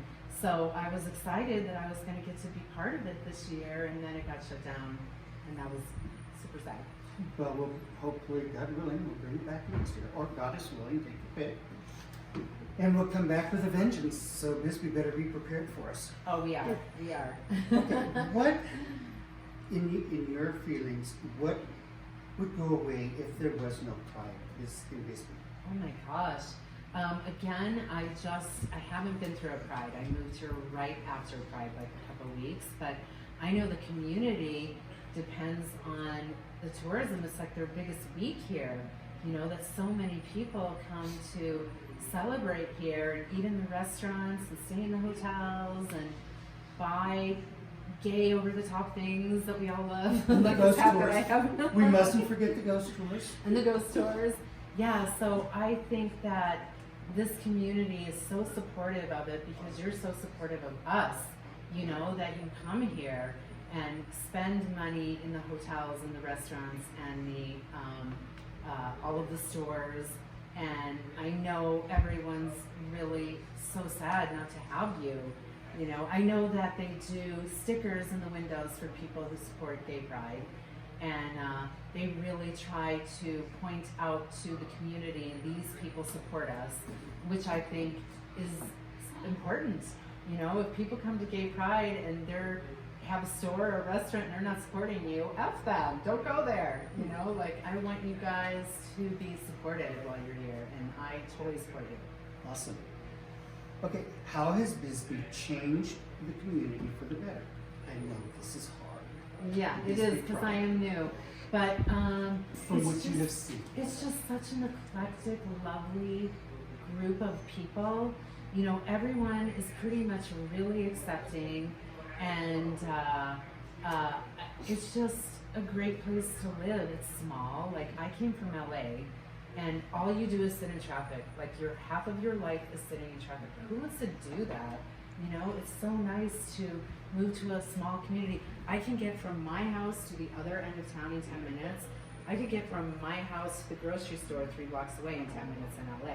You know, it's just such a lovely place with everyone supports everyone's freedom of choice of whatever you want to do here. And I think that's a really unique situation for a small town, not a big town. You know, Chicago, New York, LA, San Francisco, I think they're all about supporting people being different and individuality, but small towns, I think, are slow to come to that, but not Bisbee. Like, they just wrap their arms around freaky, weird, everything people. Okay. Well, I do have to tell you that I think your home is beautiful. Thank you so much. You are very lovely, and I love that dress. Is that a vintage dress? It is not, but I have like 1,000 vintage dresses that I wanted to wear, but it's too hot, don't you think? Yes, I agree. But you look very lovely. Thank you. Today, and we thank you for opening up your home to us for this Anytime. interview and for the meal that we're about to have with you. And we think it's awesome. Well, it's my pleasure, and it is an honor to meet you both. And next year, let's just blow the roof off of this video. Yes. Oh, we awesomely have to do that.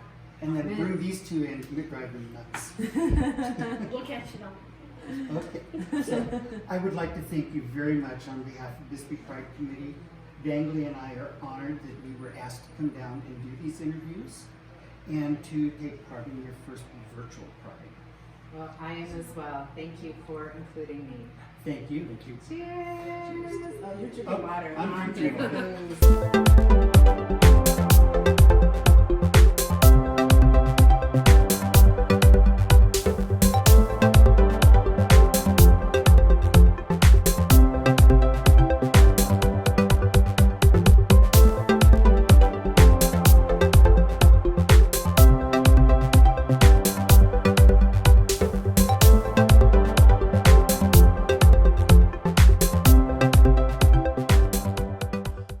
Tom Goss, how are you, baby?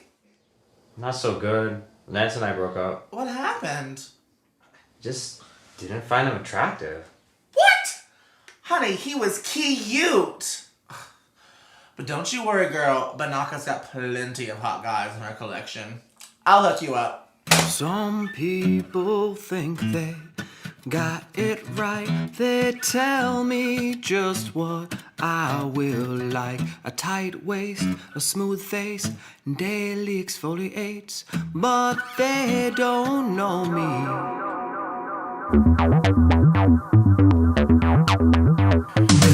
Bears got the best of me. I said, bears on my fantasy. I said, bears ain't what I like. We do it all night, alright.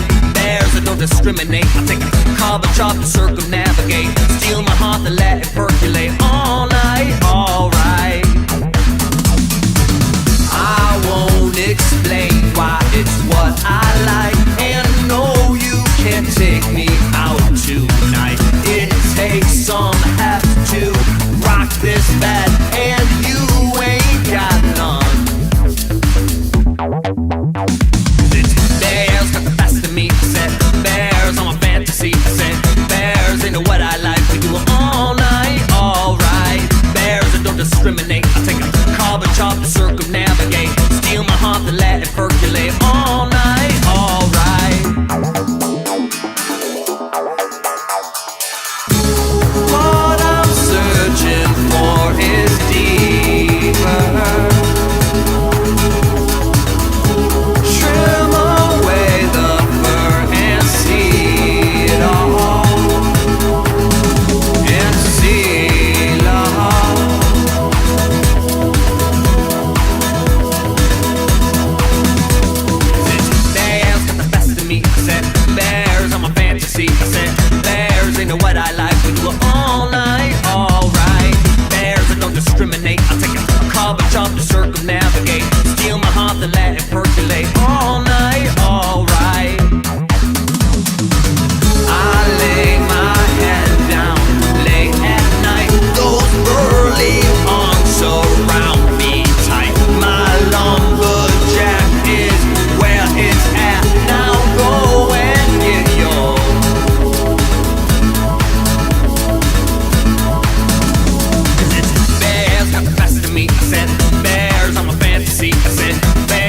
into what I like. We do it all night, alright. Bears that don't discriminate. I take a cover chop and circumnavigate. Steal my heart and let it percolate all night, alright. Bears got the best of me. I said, bears are my fantasy. I said, bears into what I like. We do it all night, alright. Bears that don't discriminate. I take a cover chop and circumnavigate. Steal my heart and let it percolate all night, alright. Bears.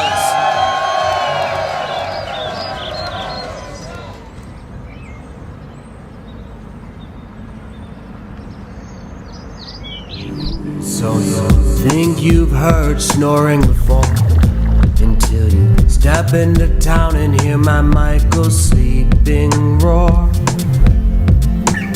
Well, I can't sleep like this.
Deadly. Outstanding. How are you doing? Doing well. It's been a long day. Longer for y'all, I hear. Yes. And having fun all over town. We worked the town. Yes, she worked the corners very much. She had to pay for our room and board. Of course, you know. So, welcome to the BTC. I want to show you around a little bit today. Should we start off with the Hellfire room that you saw back there Well, in can you tell us what BTC stands for? Absolutely. So the BTC originally started as the Bisbee Tourism Center, or now it's Bisbee Tourism Center here in Bisbee. We cater to all of the guests locally and all of those who come from all over the world seeking the Bisbee experience. So we go around and show you the history, architecture, the amazing artwork all over town. We do that mobilized on our golf carts. You can see one out there. And then we also utilize our golf carts for shuttle service and delivery service, so just easy mobility, getting all around historic Bisbee here. Okay. During this COVID thing, I noticed you have a small restaurant. Yes. So are you open? We are. We have not closed at all during everything that's been going on. We've been working day by day, kind of trying to come up with the best solutions for locals and the community, and just trying to pull it all together in that fashion. But we've really focused on the food services, away from the the tours and everything else that we do during this, and that's kind of kept us going. We did open up, as you mentioned, the little seating area restaurant back here, so we now have dine-in seating as well as delivery anywhere throughout Old Bisbee. And you are practicing social distancing? That's correct. So we're practicing with all the CDC recommendations with social distancing. We have some of our tables closed off, so they're not fully open, but it's just comfortable enough space for a few individual groups and all of that. Okay. And then our seating is also broken up and throughout the establishment here. So we have a little bit of outdoor seating, the restaurant booths, and then we also have a standing hall, which is kind of a 3D, really cool, funky space that I'll show you, and that can be utilized as well. So we kind of have 3 different rooms as well as our hotel rooms upstairs. So if you're a guest here, then you can just take your meal right upstairs and don't have to worry about any of those conditions. And you deliver it locally too? Yes, we deliver anywhere in Old Bisbee, and then we've just started expanding our delivery area by delivering all the outside areas surrounding Bisbee. So Bisbee isn't just here, in historic Bisbee, it's all the greater areas. And we're starting to cover those with our delivery service as well. Can you show us around? Absolutely. Come on this way. We'll step back into. First, I want to show you that standing 3D room. And I'm going to come down here while you guys check it out and show you how it becomes 3D here, especially when you're looking through your camera. If you take a little photo, all these cracks and seams disappear and it'll just look like I'm floating through the store space. So it's just really interactive, kind of fun little concept that we have here. One of 2 experience rooms that we have in the BTC. If you come back all the way through, you're actually standing here in what was once the holding space and solitary confinement room here in the jail. So we're gonna go ahead and lock up. Look who we have in there. Oh, Ramon! What's he doing? Well, he wanted to have a little fun, so we locked him into solitary confinement and forgot about him for a little while. Is this what happens when you're Bisbee Pride president? Yeah, it does. That's exactly what happens. Beware. So, and you're next, right? Hopefully not quite like that, but we'll see. And what is this for? Torture? So this is our floating torture table, doubles as our challenge table. So we'll set our spice challenges. We have 8 different challenges that we do here in the Hellfire room. We'll prepare them up here, and it lowers down, and then the contestants will stand around and try to, see how hot they can take it. And there's a prize if you... There are different prizes. So the first prize is going to be this little bracelet here. It says I got, what's it say? Set me on fire in the Bisbee Hellfire Challenge room. And then it comes with a little discount on the inside of it there for your shopping on the hot and spicy items. And then as you climb in the challenges, they do go up to a $100 prize with free hotel rooms, free tour experiences. So the hotter you that can one has a handle cast it. iron stomach. Exactly, it'll definitely set you on fire. So you'll fade right into the walls. And how there. high have you gone? Up to number 5. So I have not completed all of the challenges. However, I do make them so I know the spice level behind each one. So And we has just came up anybody made to. No, the 2 new ones, they've just been released during this pandemic, and we've not yet had anybody come in for the guilty pleasure of being set on fire. But we have a new spicy seafood platter dish, and then a pasta and burger entree dish. That's a huge platter that you get, and you have to work your way through it. You have 2 hours, and that's part of the challenge, is the time duration on that last one. And it's super hot, correct? Incredibly spicy, yes. Well, I think we can find somebody that might be willing to take that on. That'd be fun. Send them all down here. We'll definitely take care of them in the challenge room here. Okay. So following through the challenge room here, we have a little bit of retail souvenirs. You can always get your favorite Bisbee tea. We have these ones produced for Bisbee Pride.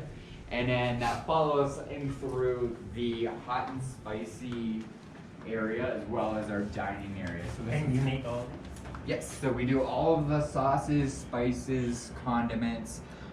Some have been, locally produced, and then we work with other vendors, including, Killer Bee. We have some of their products that we use. They're local as well. A little dining area, and again, seasons and all kinds of little gifts and souvenirs for while you're here in Bisbee. Are those your tutus on the wall? They are actually. We had an event last year. It was one of our dress up and drink events, and it was February 22nd last year, so 2222. So everybody had tutus, and you'd basically buy a wristband, go out to all the different bars, and they had special offers with that wristband, and then of course you have to dress up, because what better of a town to come to dress up, have fun, and go out and have a couple drinks in Bisbee. Okay. Now, besides tourism, do you offer lodging? We do. That is the entire second level of the building here. So we can take a little spin. I'd love to show you one of the rooms. I have a couple open this weekend, so okay, check that out. After you. Oh, the dipshit. Yeah, we got all the best shit here. Use it. And an empty popcorn machine. Right up this way. Do you want a pepper bowl? And what kind of meat would you like with it? You have to watch I have a lot of local art throughout the building. Everything in the building is available for sale. So if you see an incredible art piece I just can't live without, certainly inquire. And today we're going to show you one of our smallest rooms. We refer to these as our comfort style rooms. So you go and feel free to step in. They're itty bitty, but everything that you need for a good fun getaway package in Bisbee here. So all of our rooms, again, this is our smallest, but all of our rooms have their own private bath set up, little mini fridges, AC units, pretty comfy beds, and most of them have a, decent view, even if it's just one of our rock walls that we're known for here in Bisbee. Do you have lights on these rock walls? They are lit up at nighttime. There's a street light up behind it, and it lights it all up. Yep. It's not too bright. They don't shine through the curtains, which is great, so you can still get it really dark at night. But yeah. Okay, this is a very nice room. Yeah, things like comfortable, all the amenities that you need. When you're guests here at the BTC, we do offer the shuttle services that are included with that. So if you want to go out, dining, shopping, or to one of the bars, we definitely can, get you there and back safely. So that's all, some amenities that are included within your stay here at the BTC. And then our larger rooms here, they are occupied, but they do face the front of the street, so you get that nice historic view of the port of entry here in Bisbee. And then our largest room has 2 queen-size beds, so if you have a larger party or family, it's great for that. Or 2 queens. Or 2 queens, absolutely, perfect. And this is one of your smaller rooms as well? It is, yes. This is another comfort style room. You can feel free to check it out if you like. Do people try to stick their heads through these? I mean, they're very empty. Right? It's almost after you go to the experience room downstairs, you're like, wait, where does this one go? Exactly. It's a fun little space. Very nice. Thank you. What was this building originally? Originally constructed in 1917 as the Sheriff's Building, and later became shared unit with City Hall and the local jail before it was taken over for private use. Were these cells? All of these rooms? Upstairs was going to be office spaces primarily, and again, next door was the fire station, so City Hall kind of moved back and forth as a shared unit space. Okay. And downstairs, I'm not sure, you know, in addition to the solitary confinement, you can see a lot of the original steel bars or old jail doors. You know, we just left those for fun purposes. You can stand behind a couple of them, put yourself in jail. So good photo opportunities. We try to really focus on engaging and interacting with our guests and taking them out, showing them all of Bisbee, and just really creating a focus around elevating the overall Bisbee experience. Okay. Yeah. I think that's awesome. And you've been in business how long? We've been in business working on 5 years, however in this building just now for 3 years. So we started out very simply with just one single golf cart and started offering tours. Later came more golf carts, more tours, shuttle service, etc. And then we grew up and got our own building here, and really that's when we became the tourism center. With the hotel, the gift shop, and all those extra features, working with a lot of other local businesses, and every and any event that happens here in Bisbee, you know, we have our interactive pieces in, whether it just be the golf carts or something more as a sponsorship. Okay, now I have a question. What does Bisbee Pride mean to you? That's a great question, actually.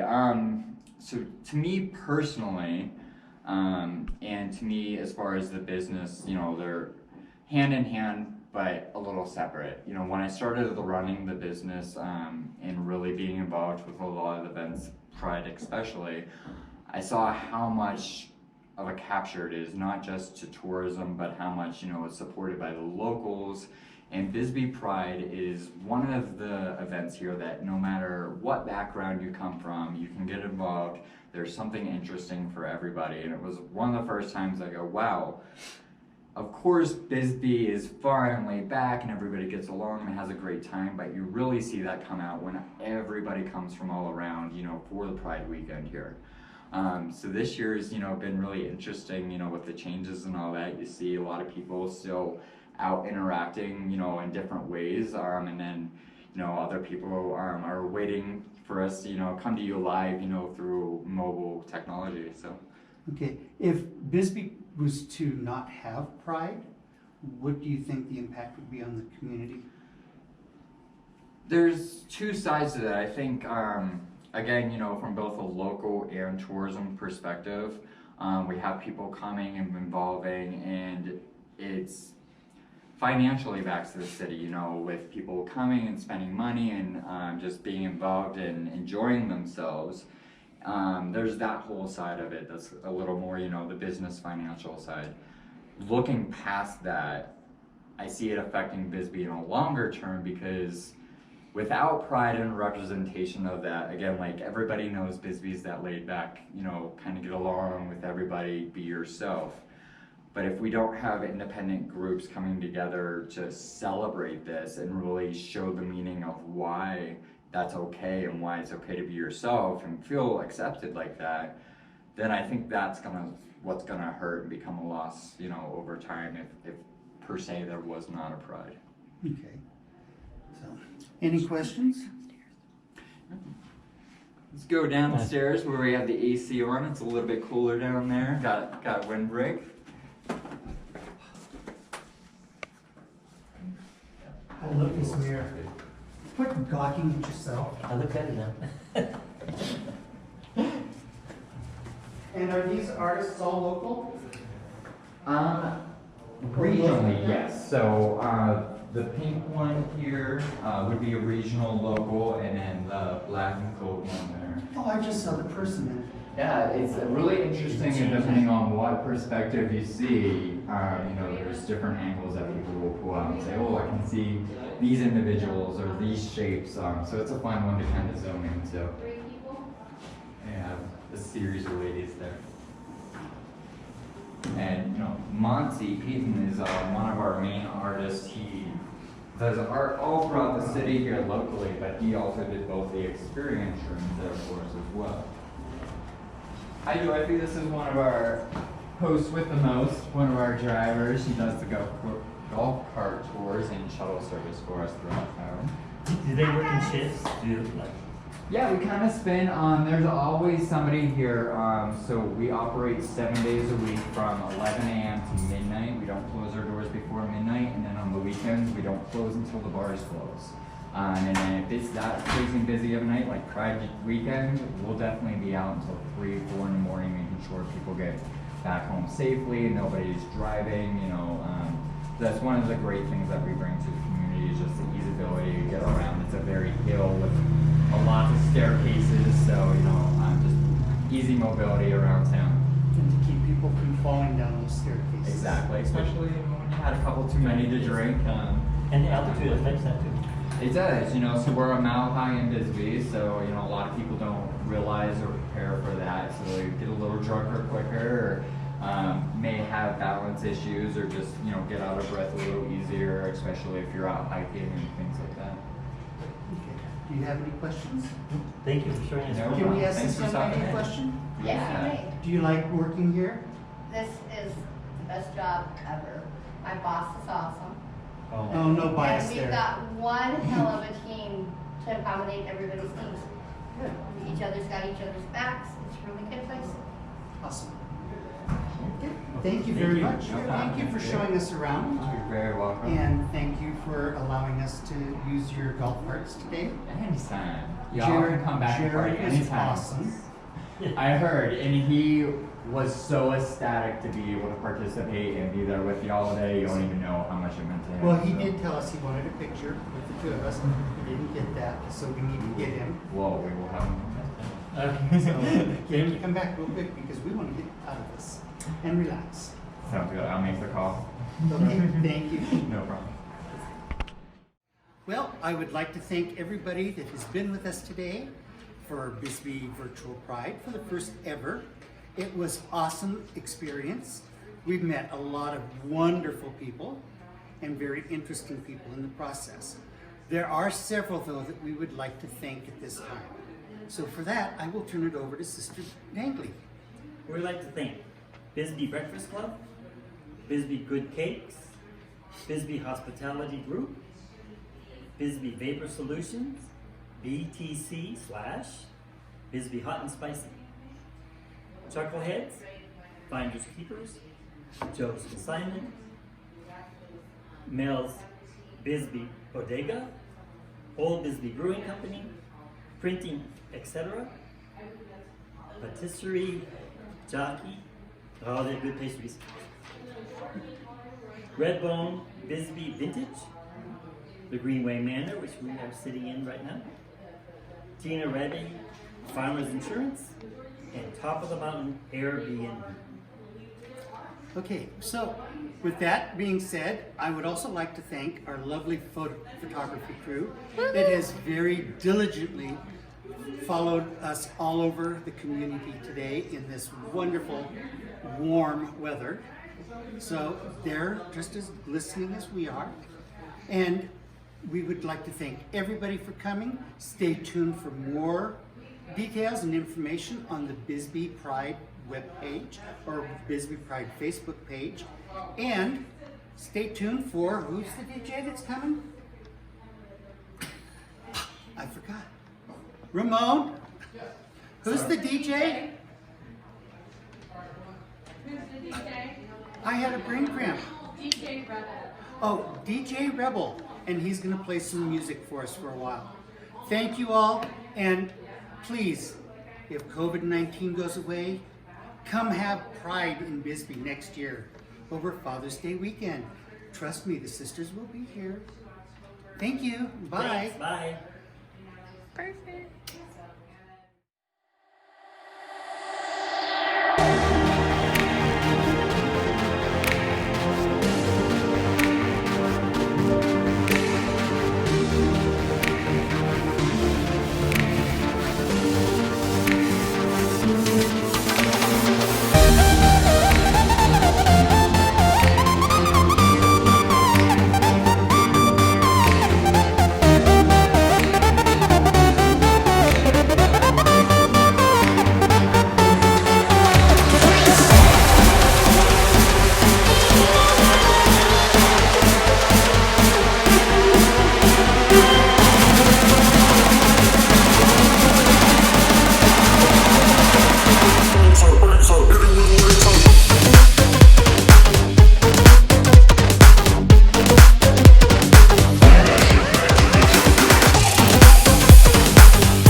Greetings, fellow traveler on this little rock floating through space.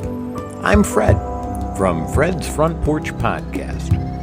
If you'd like to hear an idealist's point of view, if you believe there is no them, we are all us, or if you would just like to hear a good short story once in a while, drop by my front porch and sit a spell.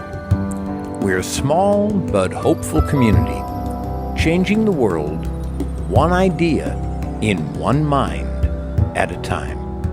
Join us.